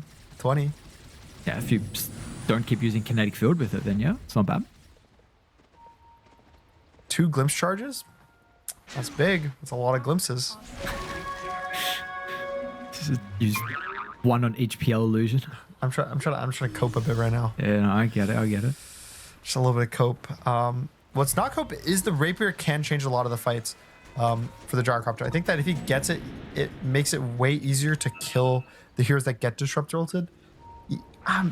Probably Radiant with the smoke bomb. Good position to be able to pop the smoke, but he also has got to be careful about the hexes. There's the first one. Remember. Can they get a 4-star out of the Ice Blast? They're going to be able to with the vacuum just shy as well. Now Dire will double back. Bob's going to be in with the vortex. There's the Stunning Storm as well. The combo. Dire have their own. But the PO has come to turn the tides. CJ straight to the backline, ripping apart the supports. But he's going to have to try and stand strong against Akashi. And Akashi just cannot do anything. This PL might finally win one of the few PL games that we haven't seen in a while. They do lose 4 on Radiant. So I don't want to get too excited, but he looks like he can be completely uncontested in these fights. Yeah, the second that the initial fight ends, like the BKBs are out, you can just see PL run in and just completely destroy any heroes that are around him.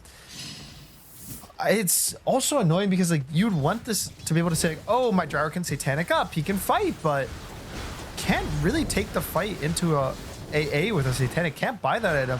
And is a 3-man pull, 3-man Static Storm just not good enough? Like, what do you need to win the fight if you're not winning it off of this? Are under attack. Well, how it feels like it's got to be on CJ, no? Does he die though inside a kinetic static storm? Do you think? With a rapier? Sure, you think with rapier? Yeah, I think with rapier. Okay. Because they can all commit their BKBs. Like the thing is though, is it'll take so long that they could just die to the Ember Darkseer after the fight, right? Like you press your BKBs, you kill him, and then your BKBs are over by the time you kill the PL, and then you just all die. Like that's not too far out there, but yeah, he does have Butterfly on the PL too now, so yeah, kind of making him feel bad about finishing the rapier. I think he needs to buy it. I think that you need the damage. You gotta go a little crazy. Like the game is not in a good state where you can just buy standard items. You can't just buy Satanic. You can't buy MKB. You got to buy the Rapier. You got to make a move, and it has to work out. I have 4 hexes now, so he has to be absolutely perfect. 1J actually just completed his, and this is my only problem with Rapier is the only way, but I'm just concerned that the supports, in particular Shanks, because Mavis doesn't have a 4-star, so Shanks has to be in the right position, the right time to be able to disrupt that jump in, which is what we saw in that fight, right? You know, they started onto, I think it was Tino, forced him out, Radiant overcommitted, and then we're able to see the Vortex into this Static Storm. So a lot of that's also going to come down to the gem and just the vision overall, if they can play on a high ground, if they can maybe be the ones to initiate first.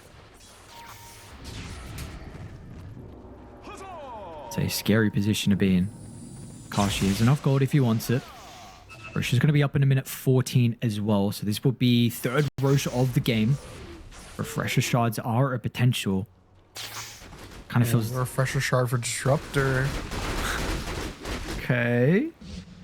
Just, you know, they'd have to get the Rosh and win a fight somehow, but... Yep. Positive thinking, right? All Dota is. It's all about the brain. Just believe in yourself. You can win any game of Dota. It's the beauty of it. I just need this fight. They can get that opportunity for themselves. We saw the potential previously.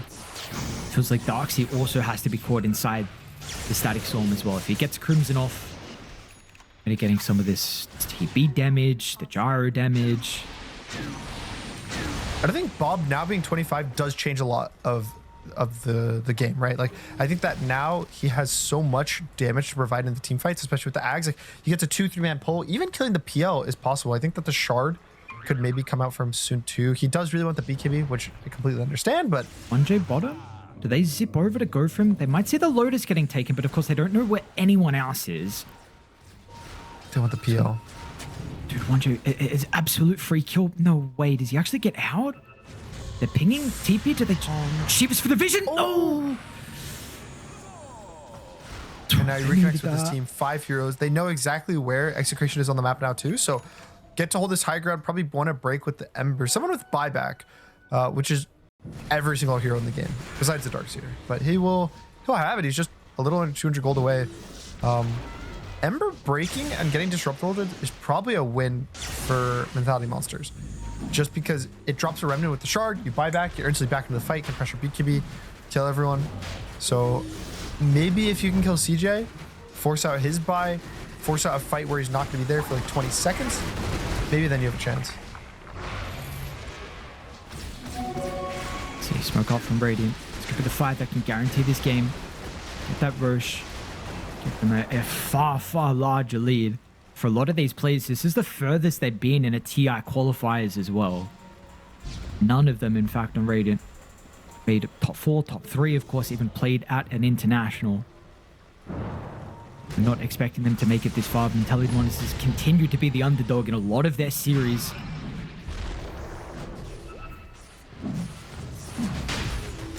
Now we're back to the Rosh stall. It's got 1 more minute before it's going to switch sides to top.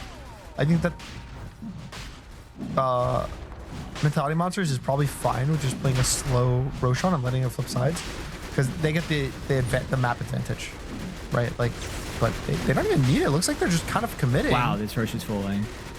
They need a way to start. The TP tries to send the illusion in. Go in there. The Rosh is gonna die. Okay, not even a fight's gonna be had. They're still gonna try and take it though. Look at Bob's angle. I don't know if he saw Eagle no, Demon. no. Meanwhile, Hex, if they're gonna force. Back in. Big Static ball. Storm as well on to 3 with the Storm Spirit damage. They're just dead. But the question is, have you got enough for the second round? Did you just blow your entire load? They buy back on 2 on Radiant. Storm at least has got a buyback as well. But with this siege that's about to come out, you're not going to have a Static Storm. That's perfectly acceptable though. Only thing's not quick thing is Mavis 2 Midas's charges again. Gotta lock that in, man. But just super good pull. You can see the amount of like burst damage that he has on the storm just to follow up and set up for these Static Storms. But kind of like you said, this is probably one side, if potentially 2. There's 30 seconds before the Static Storm is up, and that's pretty much the only danger there is right now. Gosh, it's time. You gotta get the Rapier. Bought the Demon Edge. Hasn't assembled it just yet. Just ready to open at any time. Towards the top set they go. Storm did the most damage in that previous team fight. If he buys back here and dies again, it feels like Execration not going to have this main man here. Or the Wombo combo. They absolutely need him. They'd love to hold the buyback, and with the glyph, we'll see if they can. Maybe they're actually going to start. Is it enough with the rapier damage from Akashi? There's the buyback. It's a great vacuum from Igor Demon, but they lost the Phantom Lance, and now Execration. Can they even keep the Terrorblade alive? No, Tino's dead. Doesn't find the Sunder. They're actually going to be able to win the fight without the peel. They want to disengage. Dire were pretty weak. Bob's going to be able to catch two. Vortex back. No one else is even remotely close, unfortunately, though. So you have to get the buyback out above, but keeps your, at least mega creeps. You're not playing against it just yet. All right, next Swift Blink. Gyro, eat your ags by a Swift Blink. Your TB already has a Swift Blink somehow, which, like, dude, how farmed is he? But I see the signs of life, right? Like, I see the possibilities for Execration to win. It's just, it's not easy. And it does also even require probably a bit of mistakes from Mentality Monsters. Does one Wind Waker just destroy the combo that Dire have, though?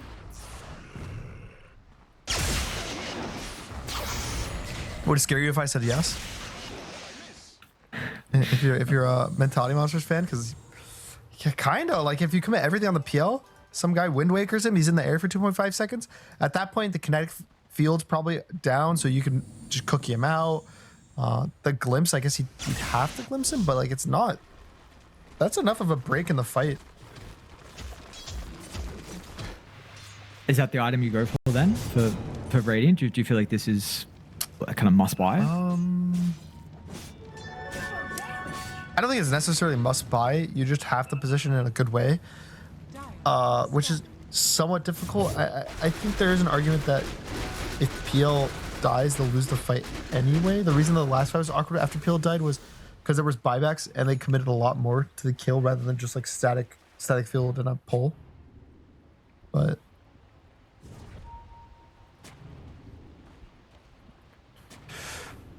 it's a probability saying 83%. probably still likes Radiant. Yeah, you'd say so. You're 2 full sets of barracks, PL late game, 8,400 gold that CJ's got saved up at the moment. Shanks is going for his own Wind Waker, so have that at least defensively. Kashi almost done with his Swift Blink. You can buy it. I think you can buy it in like 200 gold if he doesn't care about his buyback. Which I think if they lose the Rapier, the game's probably over. Dire's top tower has fallen. I would just buy out, hope for the best. YOLO. Sure, let's do it. Yeah, no, actually, like if you die the once, there's. Yeah, I think even having this second, yep, he's gonna buy the Swift Blink. So perfect. This is exactly what I wanted. I said this 10 minutes ago. It's the Swift Blink Rapier. This is also pre 60 minutes. So if they're able to take a fight now and delay the game to 60, they can get those tier 5 neutral items, which they don't necessarily have a big advantage. Radiant has 3 baubles. So they have the 1, so they're at the bauble disadvantage, unfortunately, but I think the later the game goes, like PL can't really scale much more. He has full Axion and a Moonshard. It's pretty much just like, I guess you can replace Manta with like an Abyssal Blade or something. But Gyro still has room to improve. He has a full Ags to eat and get another extra item.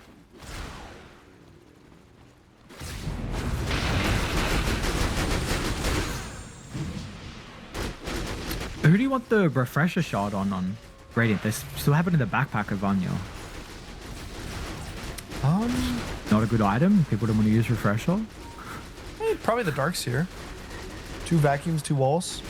It's good enough. Sounds alright. Their team is not that good with the current refresher, which still always like brings pain in my heart when I look at it that it doesn't refresh items. No BKB, no hacks.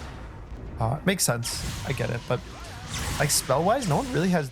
They have crazy spells. The best one is definitely Vacuum Wall, but I can also see it going to Ember, and just using it for 10 remnants in the fight. Like use all of your is super aggressive. Use the last one to kite out, then you refresh and just go back in. Do you want Mavis to buy out as well for refresher, or at least someone's gonna have buyback right on Execration? You can't. I don't think so. The refresher's good if they're fighting into Aegis, because you kill him the once, then you refresh, you drop it on his body again. I think here where wait, CJ, are they gonna see him? They're actually gonna go for the Snapfire instead. Wait, they have the Static Storm as well, and with the Karsh's rapier damage, absolutely they're gonna get the kill. Radiant not even remotely close to keep the carry alive, and this game will continue. By the looks of it, we're gonna reach the 60-minute stage with that fight. I think he was just expecting there not to be vision of him, but what is it? It's a gem on Coddle. I think he just walked a bit too close to that, because that was his shard, I believe, like the juxtapose being used to give him invis. But ooh, now he's down 45 seconds till we can see the Roshan potentially start respawning. If it's an extremely fast respawn, they could get it for free on the side of Execration, or even force out a PL buyback. They might at least be able to get out of the map at the moment. See if they get some wards down. Is the T2 tower still standing at the moment? Refresher was bought out here for the Disruptor. We did just see as well Tino Ag's Blessing online. Radiant's middle tower has fallen. He's getting kind of capped. He's still got pipe, you know, that's great. I like this, Tino. He's making sure that if they see the late game, you know, he's just, if they check the scoreboard afterwards, they see offlane TB, it's like, hey, what's going on, brother? Like, you kind of got to do some utility work. Yeah, he's the Axe. He's got an AoE fear. He's got the pipe. This guy's a support. Okay, Roche is actually super fast. It was a 35-second respawn timer, so not fast enough that they're going to be able to get it before Radiant's up, but it could be a surprise. If they go check Roche now, it would be alive by the time they get there. They're actually going to hold the high ground instead. Maybe, maybe not. And not too big of a power rune as well. It's just the invis. No one's checking it. It's because the chance of it spawning in the first 30 seconds always feels very low. And it feels like a bait to just check it early and mess up your whole map positioning. It's better to farm, but back to an even game. Unfortunately for them, Execration, they are down two sides of racks, so map state's never really going to feel even again, but it depends on who gets jumped and how. For the card, thanks for the gem. Look at the outpost as well. And Roche is up when yeah, pretty much CG gives it. walks in. They might just go for the buildings instead. I mean, what else are you going to be able to do for Execration? So they'll try and get something. They don't have creeps, unfortunately. They're coming through a little bit too late. And the rest of the team can TP back while the PL actually gets all the components to be able to jump in. Gyrocopter tries to get the force out. He's going to be fine with the vacuum as well. Keeps his two heroes up on the high ground. Shane's absolutely dead. Now the Ember's going to be chasing down Tino as well. Beat can be sunned up, but good night.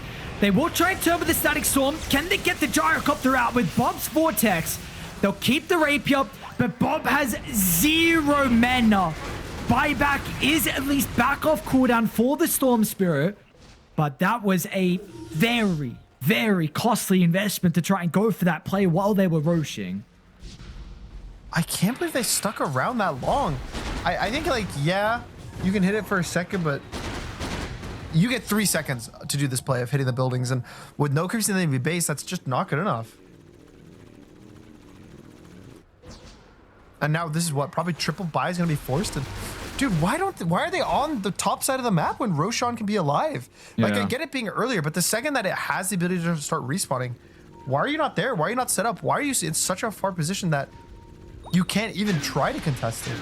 I mean, like, yeah, TP as well can just put an illusion into at the being close and also having him to scout. Unfortunately, now put themselves in a position where they're gonna have to buy back on Bob, and they will be playing against Megas. Oh, guess not. No go. Gyro can't walk in for 20 seconds. He can't even do the damage of the Static Storm. If he goes trying to get a kill like they went for CJ there, not only was he at an Aegis, but there's no BKB on Gyro, and then he's gonna Hex by the Snap, into a Hex by the Ember, into a Hex by the Darkseer, into a Hex by the AA. Well, I have a good time. Is that buyback kind of good from Bob? Like, no one else bought back, and you still lost the megas. It's not like... yeah, I don't know. Should he have held it?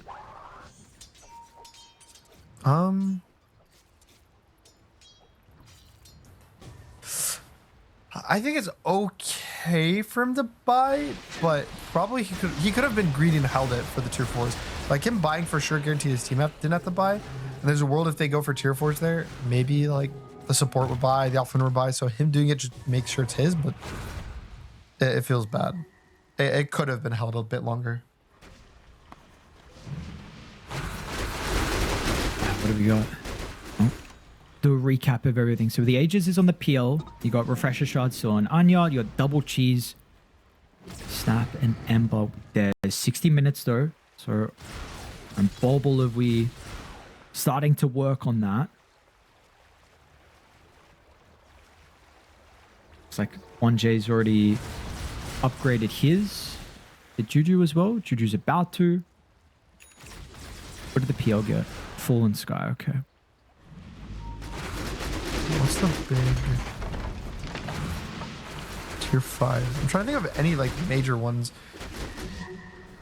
I mean the baubles again, but the baubles only start mattering at 70 minutes. Like the second time you recraft it. Do you want Tino to have Deso, Regali, or continue with the baubles? Hold that actually. Oh, they're just going for the base. I mean, these buildings are falling. You're gonna have to respond. They'll do first with the Static Storm. Have they got a second one on the respawn? Refreshers up from Mavis. Anya's gonna try and jump the backline to deal with the disruptor. Does he get the ult off? At least he's gonna buy it back. So Mavis is gonna be able to get back in the middle, but Tino, Sunder, nothing back.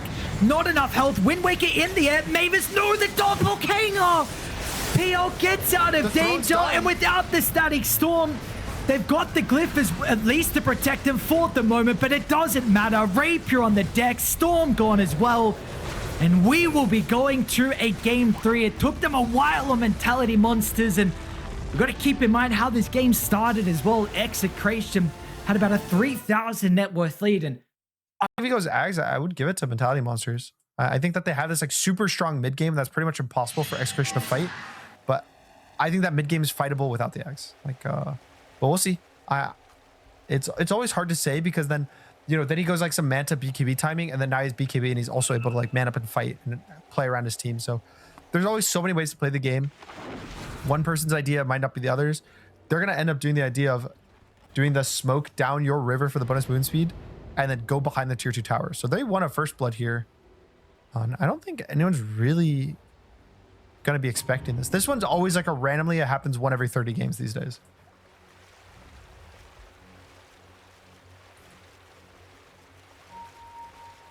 see if they find anyone. It would have to be the Necro, and a Necro is the easiest hero to kill level 1. Like this guy is so slow, and no one's expecting like this gank, and they have the tree for vision too, so it's like super good overall positioning. But smoke up on Akashi on the high ground. Oh, Akashi. They pop on him. Unfortunately, Mavis can't really do a whole lot. Maybe in 9 minutes at the lunar way. Is that actually enough? Akashi will use the movement speed in the river, so they'll just go for Mavis instead. Double blood grenades, get him. Who do they give it to? Anya. No, CJ. He's the carry. He needs to win his team the game. Drew the line as well. Look at that. I think that's Akashi drawing it. So yeah. Like, yep, they made this play. Definitely right, Akashi. Crazy like behind the tower.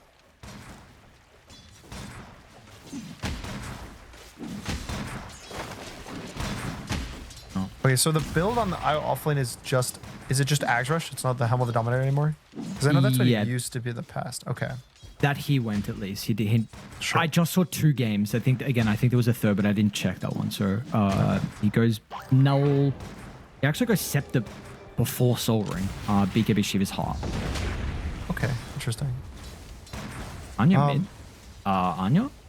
So, I know we haven't seen Snapfire mid in a couple of games. Maybe he's forgotten about this hero's damage. I would hope not. I feel like this hero's... It's so hard to figure out how much damage this guy does. It's so stupid. But thankfully for him, a lot of the... he got past the like first 2 waves of harass, which is really annoying for him. And unluckily Oh, for they him, actually got him. Okay. I didn't think it was going to be enough. The double fairy fire from Akashi. the bad news is Earthspirit actually getting first blood would have changed this a lot because he would have his bottle now, and you would definitely had it before 2 minutes. But I think he's not gonna have it by the 2-minute mark, and that's gonna really hurt just how the lane plays out. Give a good start over to Bob on the Snapfire. We've seen him play this hero previously. I think it was their first series against Carstens. I think he went like 13-2. So see what did he go? He went the magic build that game as well. So we'll see if he'll do it again. I like the magic build honestly more often than not than versus the rushing the right click build. I think that you farm a lot faster with the magic build. You scale really nicely still. It's just this like 20-minute, level 25 timing that you scale technically worse.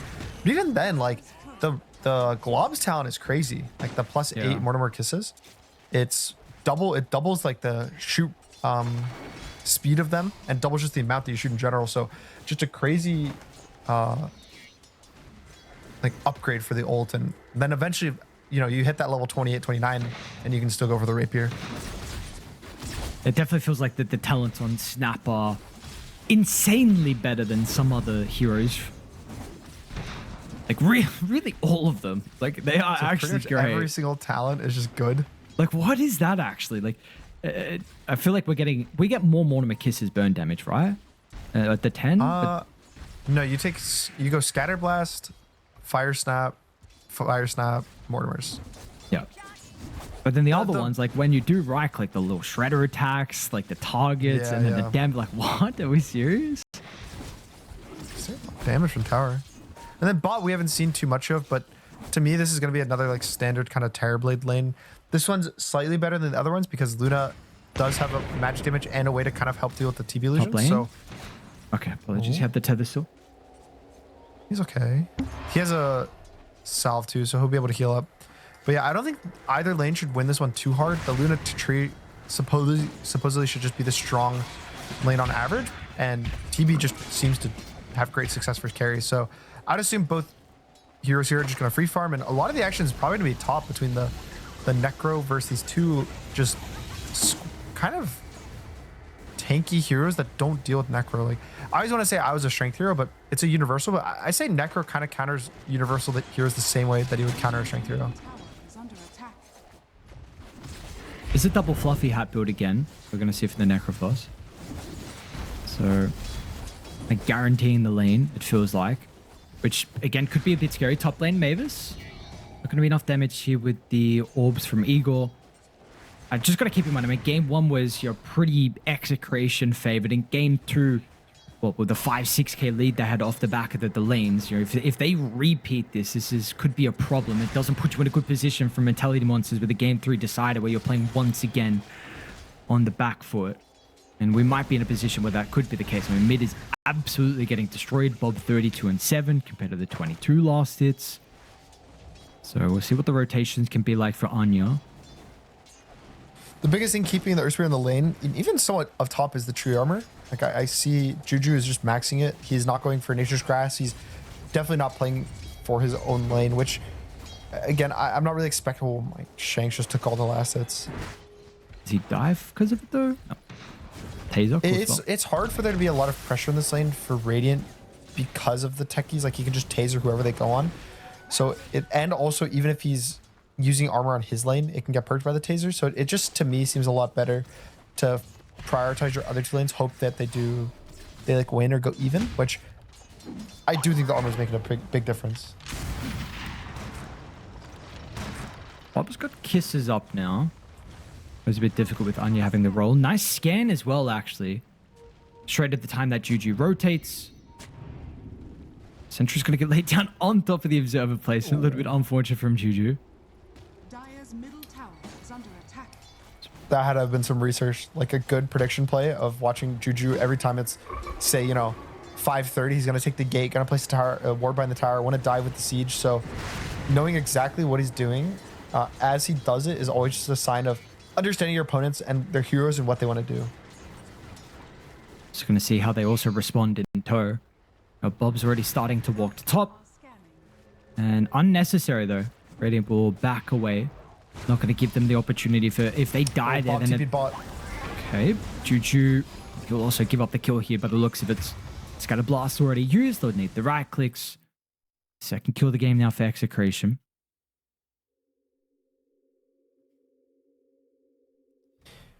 I was a bit scared that the Luna was going to dive, but no towers, so the Luna was able to see the TP. Unfortunately for the tree, he was not as lucky. Juju goes down, but that's the first rotation from Snap, getting him only a support. So it's not like absolute end of the world, but lanes so far just, again, super heavily in the favor of Execration. It's already a 2,000 gold lead. Yeah, it just seemed the experience and kind of outclass at the moment from them. Again, to be expected. I mean, these guys have been around for such a long time. A lot of these players have been on this organization as well for multiple years. So they been staples over in the Southeast Asian region. And now the pause. Let's see, how long was it actually? I wrote it down. Yeah, Bob's been on Execration. Well, he was for 3 years, and then he went left for a year with Lewis replaced him. Tino's been on Execration since 2021. Shanks since 2022. CML was around the same time. Mavis as well.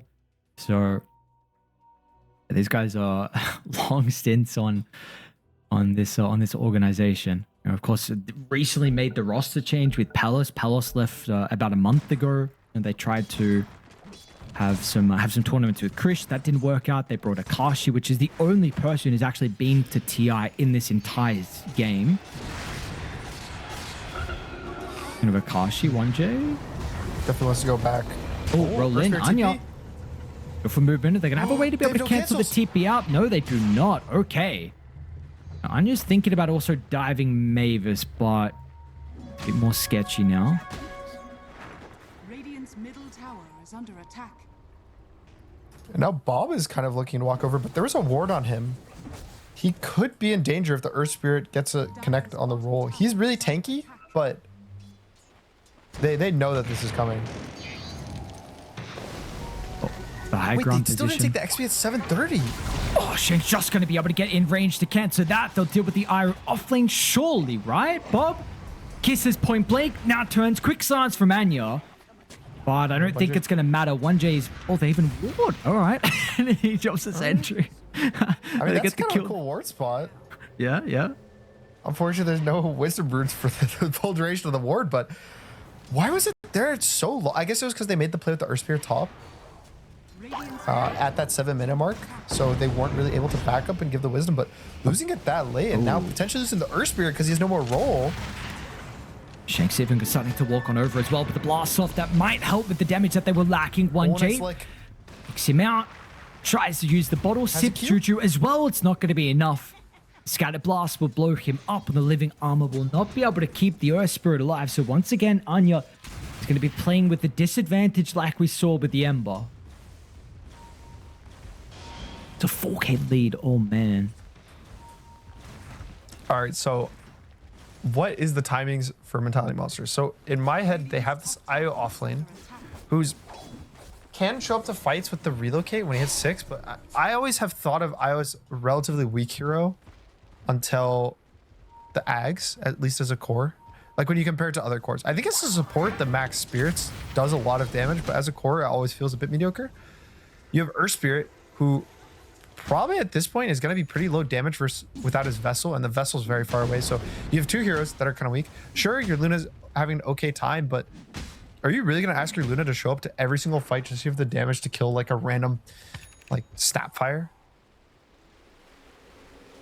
Yeah, it's a hard call. It's going to be a difficult thing for you, but it's like absolutely necessary though. And you were speaking about the Eclipse having a bunch of value versus the heroes on Execration. I know, with Scepter in particular, but here we go. He's going to TP in mid lane to try and intercept this play. He'll get the kill onto Shanks.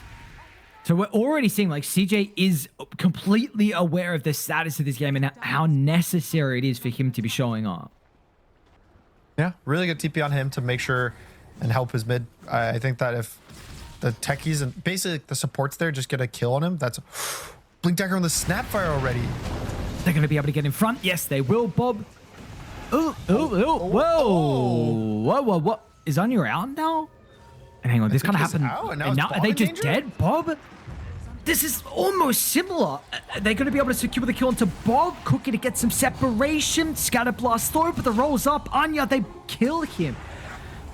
Oh, this is so reminiscent of last game. Maybe just a couple minutes later and the lead was a bit more in Execration's favor, but this is some questionable plays, though.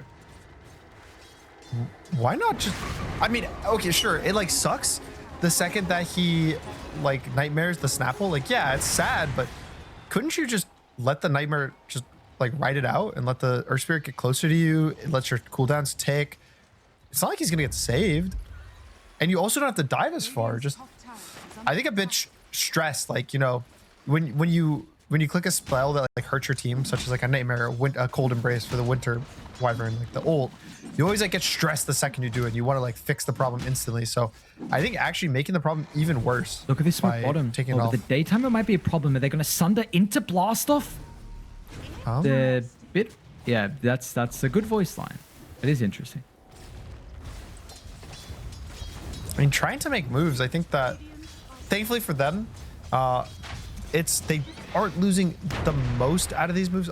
Bob did go down the once, but it's not the complete end of the world. They didn't extend the bleeding there. They don't die either. So haven't lost a significant amount so far, and Akashi's still farming. So he's going to have that like 13, 14 minute radiance, which is still even, yeah, probably like 12, 30, 13 minutes, which is just crazy. And he's going to be in a really strong position this game to just be the frontliner that Execration really wants with their draft. See, Igor Demon with that stack that he just cleared, getting this a little bit closer. Or to Scepter, but still needs some time. He's going to relocate as well back to base to get some resources. Meanwhile, Bob. Haste Rune's going to be snagged for the snap. Do see him pretty aggressive. Can they do anything about it? I mean, if they had reload, that would be great time.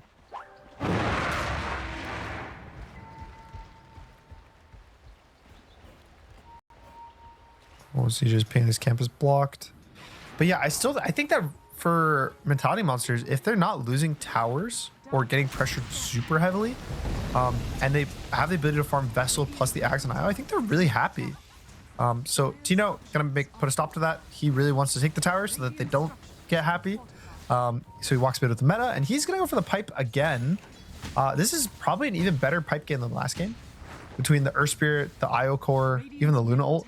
So I do like this again, and Tino's still looking really good. Solo kill from CJ maybe? No. Oh man, that haste rune. Okay, Kashi just solo killed 1J. Meanwhile, still fight here though. Yeah, Juju absolutely. in danger. Inscript with the damage. Come through without a concern. Already taking this tower mid. 5k lead like we saw last game from Execration. I think top, he was just trying to get a bit too much on 1J, and then just literally got walked up with a scythe by Akashi. And that's the Radiance finished. So probably about to travel pretty soon for him if he wants. And map's going to start feeling a bit hard for mentality monsters to play. Like, yeah, they're going to hit their timings pretty soon. Like 600 gold for the IO, 500 gold for the Earth Spirit. But is that enough? If Bob dies... He's just getting ran down. All right, the damage out of the spirits in 1J, not too bad. It's a pretty big kill. There we go. Gets him closer, almost has it online. Now in the river. An aggressive reload used from Igor Demon to get back-to-back kills.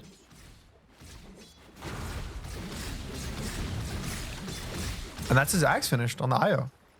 So he got past his awkward like time in the game.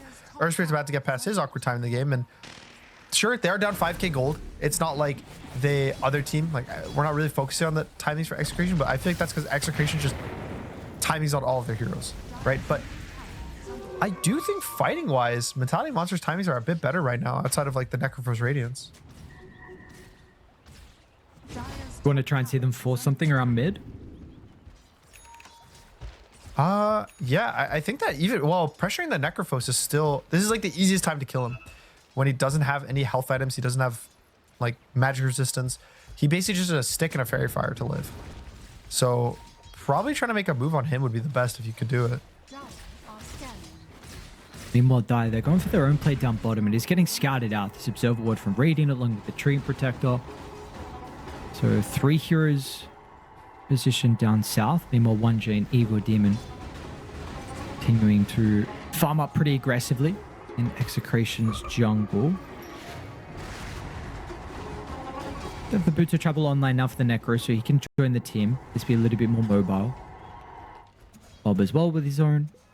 So double Boots of Travel.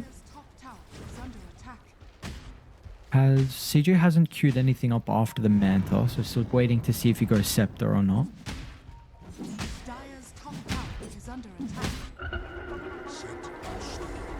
I really want to see.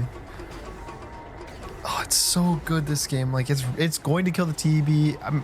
I guess it lost a slight bit of value because of the pipe. Like you're just putting another gold into an item that's kind of already countered, but I still think it'll help them a lot. But maybe just with the way that the games have been playing in this qualifier, I could see it as they're going pretty slow. Like a lot of the games are going 40 plus minutes, even into the 60-minute marks. So maybe just buying an item just to keep scaling in terms of right clicks, gold, and as opposed to building an item that's peaks around the time that you buy it. Juju does get the overgrowth off. Actually, no one else was even remotely close to the kill. Gives him an opportunity to be able to get some damage into the tower. We'll see if they can actually bring it down full to 0. I think they will be able to. So, or a T2 tower against a Dream Protector. They're really abusing their gold advantage of just playing strong as 4 heroes on the map with the Necrophos TP as well. So it's always easier for Execration to group up compared to Mentality Monsters. And it is giving space to Igor Demon and 1J though, right? Because we say Croak is really good. Croak's really good with an IO. Like the Largo is going to give the IO bonus magic damage. The IO's just going to have bonus damage from the Croak as well. So it's like, this guy is pretty strong. And when he hits that level 15, his spears do 50% more damage. So super important talent for him. And it's still a bit of ways away. He's only level 12, but if he kills the Bane here, gets him a little bit closer. Kashi just going to have to stand on the eye line and watch. And actually, now that he revealed himself, he's going to be careful. The Ghost Strike gets purged off, and CJ with the Eclipse damage. They're going to lose Akashi and Execration. The foothold that they had in this game is slowly slipping, and they're even going to... Whoa, nice cookie from Bob as well with the blast off on a turnaround. Bob spellcasting, and we had a questionable decision earlier on.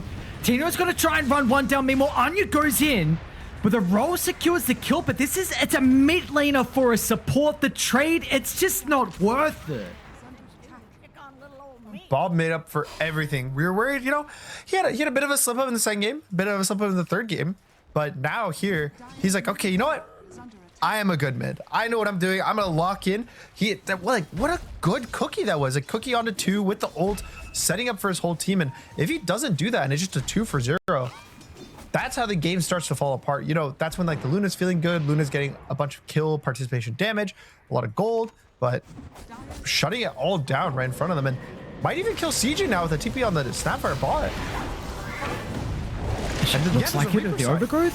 Oh, maybe actually with the relocate. No, not going to be the case. Igor Demon, they might be able to clean up, however. I'll get the kill into Bob on the escape. Akashi though, how are you killing the Necro? Like without the damage from the Luna, that's not going to be the case. They're going to relocate out of this. So yeah, Akashi will be able to secure the tree kill. Double kill for him now. 4, 1, and 2 with the Necro. I mean, sure, yeah, even though he goes down, I still think that trade is worth it. CJ was starting to look like he was getting to that scary mark of the game of Luna, where it's like mid-game, he'll get the BKB soon. He'll be able to show up to all the fights and just kill anything with the Eclipse. But nice TP from Bob, and mid-game is looking really good for them. And again, a lot of the times we do have a mid-game issue of Necro where I think it's an inevitability thing, that he's not going to take objectives, not towers, but when he gets to this phase in the game, you can't kill him, and then as the game goes on, it just gets harder and harder, so you eventually lose. But because you have this TB off lane, you can actually take objectives. Like you can take Roche, you can take towers, you can get Earth Spirit kills top, Oh, yeah. They're going to be able to get... Oh, And the they have nightmare the as sleep well from too. Mavis. Extra salt in the wounds. Execration. Nice sidestep, but it's just only delaying the Out? inevitable. There's no way, right? Ah, this... What? What is that random stun there? Is that... right? I mean, he's gonna get slept at some point.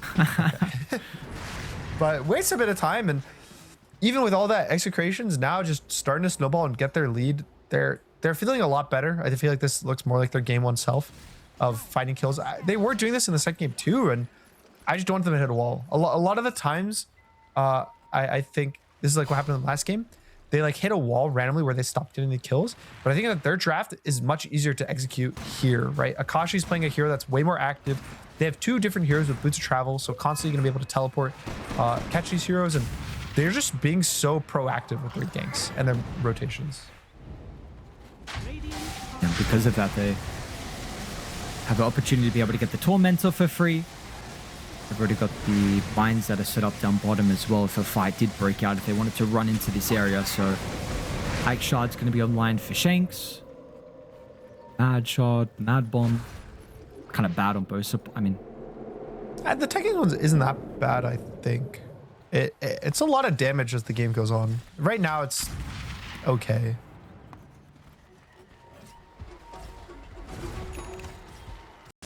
top lane.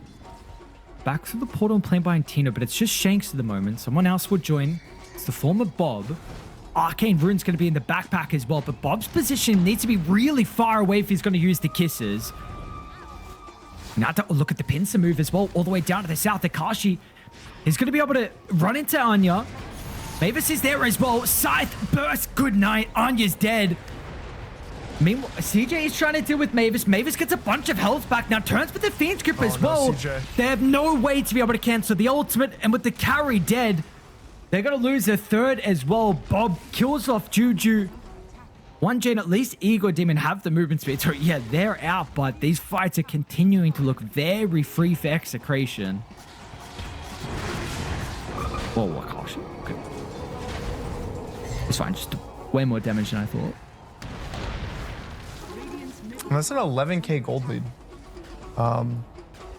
And pretty much everything's going in Execution's favor. It feels like, obviously, Mentality Monsters, their whole draft is damage. Like, every single hero is providing damage for their team in some way, a lot of it being magic damage.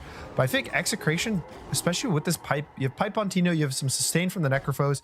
He went to Heal Town at 15, which I really like in this kind of draft. It feels like it's just hard for Mentality Monsters to kill heroes right now. When do you want the heal talent instead of the Ghost Shroud? I like it a lot more if you have if you're like team fighting and you rely on your team to all be around you, because like itself doesn't heal the Necrophos too much in the fight, but when you think about like healing 2 or 3 different guys in the fight, healing the Terrorblade illusions, maybe a Snapfire that's on you, it starts having a lot of value in that way. Mavis trying to And get in range also, of... just that there's no cooldown on the or like the slow doesn't really matter because his team just like has a lot of slows already and ways to control. Oh, this is a early gem that's going to help further the lead. And they're coming through the portal as well. We'll see if Juju... Oh, it's just a cast at the moment, so... Really going to be able to threaten at least the Treant Protector. But the rest of the team are also nearby. Blast off from Shanks with the low ground. They're going to be able to run into the Luna. No BKB just yet. Super close to having the recipe, but it's another death on CJ, who kind of had to be flawless, it felt like. And even potentially could try to... I think Execration isn't necessarily forced to make any rush objectives, but because they have the Terrorblade, it seems pretty simple for them to just push all the waves in, pressure a tier 2, pressure a Roshan, and just they can kind of walk to anything they want and take it right now.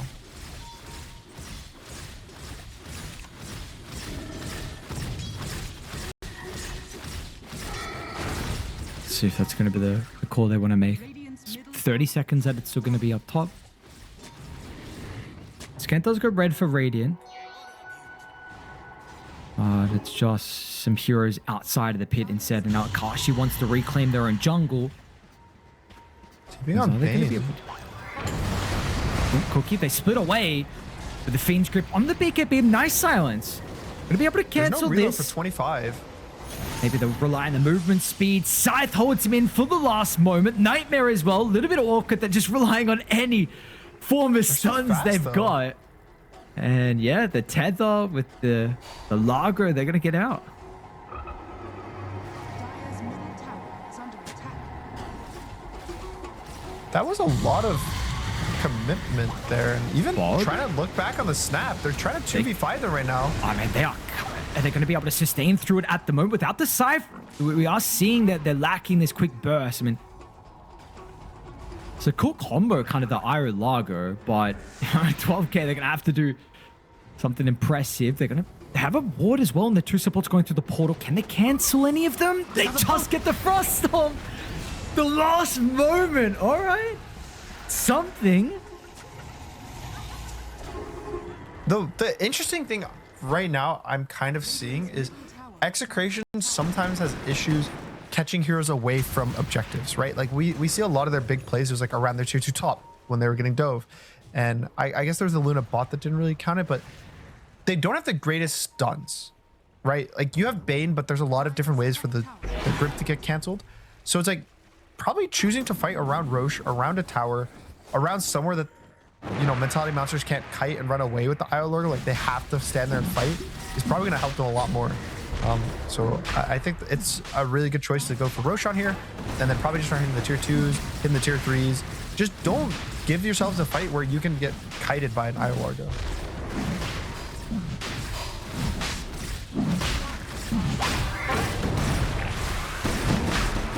How do you set up the map now? Do you just walk mid? Is it in a state where you can start to pressure objectives and get the fights that you feel like work for them? I think it just ends up hitting the buildings when you're confident. They give the Aegis to Tino, so if he can get the Scotty before the Aegis expires, I think that's the time that they go high ground. If not, honestly, just take the tier 2 mid, go top, take the tier 2, and then just see where your timing is. Like if you feel comfortable going high ground or not, because the game is not getting harder, but it's not getting any easier the later it goes. They already have all of their big major timings, and I guess the one thing you could say is Akashi finished travels too, so it's really easy for him to be able to TP on allies getting catches, but they don't have really stuns to get catches with your team. It's basically just the Bane that has to do everything right now. What is the problem with late game though on Execration? Like, what are we kind of concerned about where maybe they can have some difficulty into raiding? Is it really the stuns? Because I see this TB into Luna, and maybe I'm just looking in too ideal of a word. Speaking about the Luna, CJ. Bob's gonna start. They tried to Manta dodge, but yeah, he didn't actually use BKB, relying on that instead of your magic community. Radiant's middle tower is under attack. All right, and well, it's pretty easy to hit towers and objectives if the enemy carry's dead. So, fortunately for them, there's no creeps for them because the Luna killed it, so they get a little extra time for the Luna to respawn, but cutting top wave, going to be cutting mid, bot lane as well, getting dealt with the Necro, so 3 lanes are going to be pushing in for Execration, and Luna's the one who you should be farming the most when these objectives start. Oh, that's me. That's a crazy glyph. Because they already like lost a tier 2. I would just talk about going high ground with this agent now that there's no glyph. Like you take the tier 2 mid, you potentially like maybe farm for an extra minute, and then for the last 90 seconds of your ages, just go. That was. How long does it take for the catapult to get there? I know it's up in a minute. It's like I want to say around like to enemy tier 3 is like 60 seconds. Yeah. Okay. So I got around 31 minutes. So yeah, they would have like 50 seconds with no glyph with the catapult, just around there. They will use meta at least for the tier 2 tower. So they've got very good wards currently set up. A deep one placed behind the tier 2 top. Mid as well. They are trying to find the IO, but Iron Lager's already out. Kashi's also trying to be a bit of a nuisance to Anya. He's kind of surrounded, but he has a BKB. I think that they understand he's basically unkillable. So they're going to reload on top, but Necrofoot's instant TP to help them. Mavis, can he outplay his hands? Dire beelining over. Yes, you lose the Bane. He's got the boys playing behind him though, but the Scythe getting the bonus health back. They don't kill the Eye before the relocate. Very close, and he's not going to die. Oh. The sticky, did it follow him? What? I'm so confused, but anyway. I don't know. I had like 2 different thoughts and it didn't happen, but anyway, good kill on the Largo. Unfortunately, it's a 1-for-1 trade, but that's another lane that's kind of set up with creeps. So if they choose, they can kind of hit it. And yeah, Aegis is there, Scotty's there. I think you just start hitting buildings for the last minute. I don't think you have anything really to fear, but I will say that was a pretty terrifying amount of damage from the IO. Let's see if we can you replicate it. Let's find out. Just the fact that basically in like a 2v2, the Necro's forced to pop his BKB just to survive like an IO. It's just so much damage amp from Largo, plus the Croak, plus the IO damage amp, with the innate ability, with the E. There's a lot of these random factors that'll help. And whoa, this relocate.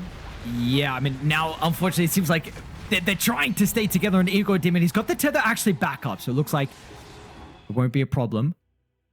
These two, of course, are the 2 Eastern Europeans in this roster from Mentality Monsters, and they're trying to do some crazy stuff to somehow claw their way back in this game.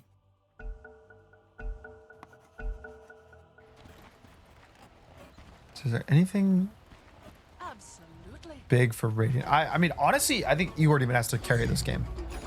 Him plus 1J, like the 2 of them, like you were saying, tethered together, same region, same mentality. They really have to put in the work, and it's possible. It just depends on how Igor Demon's going to be able to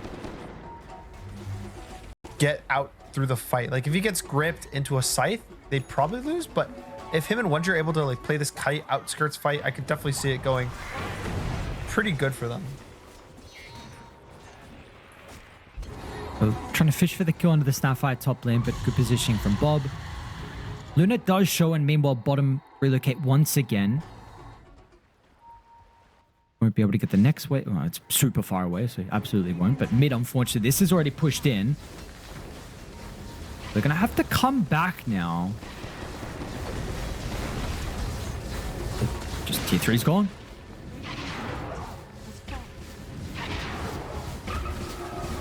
The tree cancelled his TP. Iru doesn't have it. What happened with the TPs? They're both... Okay, Iru's here now. Blast off into the damage, but the Sunder, if they got away, all the ultimates just mean that CJ is gone in an instant. It's a full set of barracks, and they still got a quarter left on the meta as well. Even have the sustain from the Necrophos, so nothing really scaring them. And Luna's supposed to be this really big damage heavy hitter, and now you don't have the Luna. Maybe is it fine? You can defend with the IO? You used literally everything. No meta, no Scythe, no Fiend Script, no kisses. Surely now Anya tries to go to Mavis towards the backline. It's a pretty good overgrowth from Juju as well. Akashi's going to be able to break away, but we need the Iru in the middle. They've killed off 2 supports. They won't be able to deal with the BKB TP out from the Necro, and it looks like Tino, along with Bob, can walk this one off too. They're relocating top though. Akashi? Here's no BKB. Can they make this happen? Bob actually got a cookie and aggressively to try and hold the Earth Spirit back, but yeah, look at the damage to Akashi. Steps away, the relocate, it's going to expire, so they'll have to go all the way back, but we are really seeing that this damage on the IO, it's a 20k deficit, but there's signs of life, and it's been that way for a while now. I'd be impressed to see like the full breakdown of damage. Like I feel like IO has to have done like over half of his team's damage. Like no one else is really doing much in these fights, and a lot of it is Igor Demon. Especially, it's gonna be a bit biased because he's doing so much damage to Necro, which is a big HP pool, but kind of putting in a lot of work on the IO. I'm sure we might be able to see it at some stage this game, if not at the very end. What the damage numbers are for Mr. Igor Demon. Is going to go Octarine next. They're going to relocate into the tier 1 tower. Oh, the grip. BKB at least before the Fiend's grip. And they do disrupt as well. Are they going to be able to last long enough? Unfortunately, well, Largo doesn't, but Igor's out. Just sacrifice your friends so you can reload a Shovel lanes. Yes. My absolute favorite. And with Octarine, though, it's going to be like a 20 or 30 second cooldown reload. He probably, I'm assuming the way he's playing, he's going to go the cast delay at 25. Because he doesn't really have like, he's not really reload or like tethering his Luna. And he's not building for right click either. Like it would kind of just be like whatever damage. Yeah, so That's going to be hard to deal with. The 63-minute game versus Yangon in the open qualifiers. Do we have that chance? CJ, did they see the Luna? They do. Okay, BKB TP out is fine. He did scale into right click that game. There was a Satanic Daedalus and Rapier that he worked on late, but it seems like, I don't know if he sold those items. I can't tell from Dota buff, so I don't know if he does eventually, but yeah. Hey, lane. They're gonna lose Anya. BKB, roll out, Nozer. Well, also sad for him because the BKB gets used before he dies. So even if he like, buys back now, he's not gonna have a BKB for the fight. And Roshan, really long respawn time. I want to say it was like 240. So good for Radiant. They get Earthspear to respawn. They got a bit of time to push out the waves. Time for the BKBs to cool down. And Luna, no BKB on Luna. No Fiend script though. Nightmare's just going to be able to get him away. Here comes the relocate as well. Is it just Igor? No, 1J's also going to join. Straight away trying to run down the Necrophos with Scythe is available. The T1 tower's up as well. The team has shown up, but I guess it's just enough time to get the Luna out. And the relocate will be there too. But it costs you as a heart, so the poke doesn't really matter to him. The biggest thing is Luna's going to get out for free. She did have to use the Eclipse, so don't have that, and that could potentially be... I don't think you high ground, like, there's no way. Come on, Execration, don't get bait into a high ground push right now, Tino. This is the exact one way you can lose games when you're this far ahead. It's you go high ground when Roshan's in that like can spawn timer, and then you die, you lose the fight, and then they get Roshan. So I mean, I get it. You feel strong, but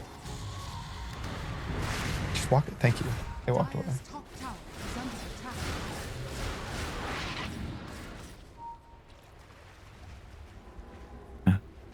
Play this one the disciplined way. But Execration, they will be going up against the Smoke on Mentality monsters. They're looking to try and leave the base and take the team fight. We haven't seen a full 5v5 fight in a while. Did they see Tino actually enter the pit? They did. Tino, silenced up, manned up. Ah, Tino's health pool. Okay, Roche is up. 2 seconds. Yeah, so full duration, there's not going to be a TB. And maybe it's a bit hard to just full commit to a fight, but with how strong the IO is, I think if you just send like the Luna into the pit with the IO and Largo like kind of healing him from the outside, I think it's really hard for Execration to walk in there without a TB. That's also the pipe. That's the pipe, and if they're taking that much damage with the pipe aura, like, yeah, wow, it's actually gonna be a bit too much. They have a refresher on Snapfire with level 25, so let's see. In a fight like this, but you need Bob here. So I'm going to TP back to the T1 tower. Can you also get Akashi into Kisses into Scythe? Be a kill, but 4,300 health on Io's a difficult task. They need to scout. They're going to do that. There comes the Kisses raining on it. Luna's gone. Aegis on the deck. Someone get it. Someone get it. Anya snatches the Aegis. And now they're going to have the Fiend's Grip as well. Cancelled immediately. Igor Demon falling low. Scythe cuts him down. What is your heart good for against the damage from the Necrophos? 1J's going to eat a double cookie as well. And now Juju, they'll also find the Treant Protector. Why not use the Kisses to celebrate from Execration and Bob? I can't believe how much damage Luna took there. She had her BKB cooldown, so it wasn't even like she had the chance for her BKB, but I think they were hoping like, oh, you know, we got to let us sustain. We got the Largo, we got the IO. IO's tethered, but just the Techie's mind is just pretty much one-shotting him. That's not a good bug. Can't see the Earth Spirit. I can't see Earth Spirit. Is that the one where he's rolling? I'm assuming that's the one where he's like perma roll. I think I've seen that one before. That one. Okay. Yeah.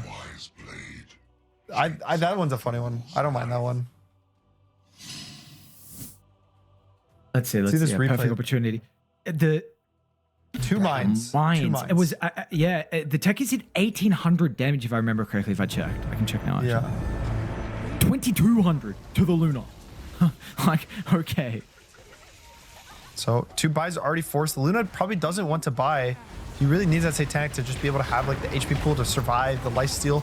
But is it worth giving up Mega Creeps for a Luna Satanic?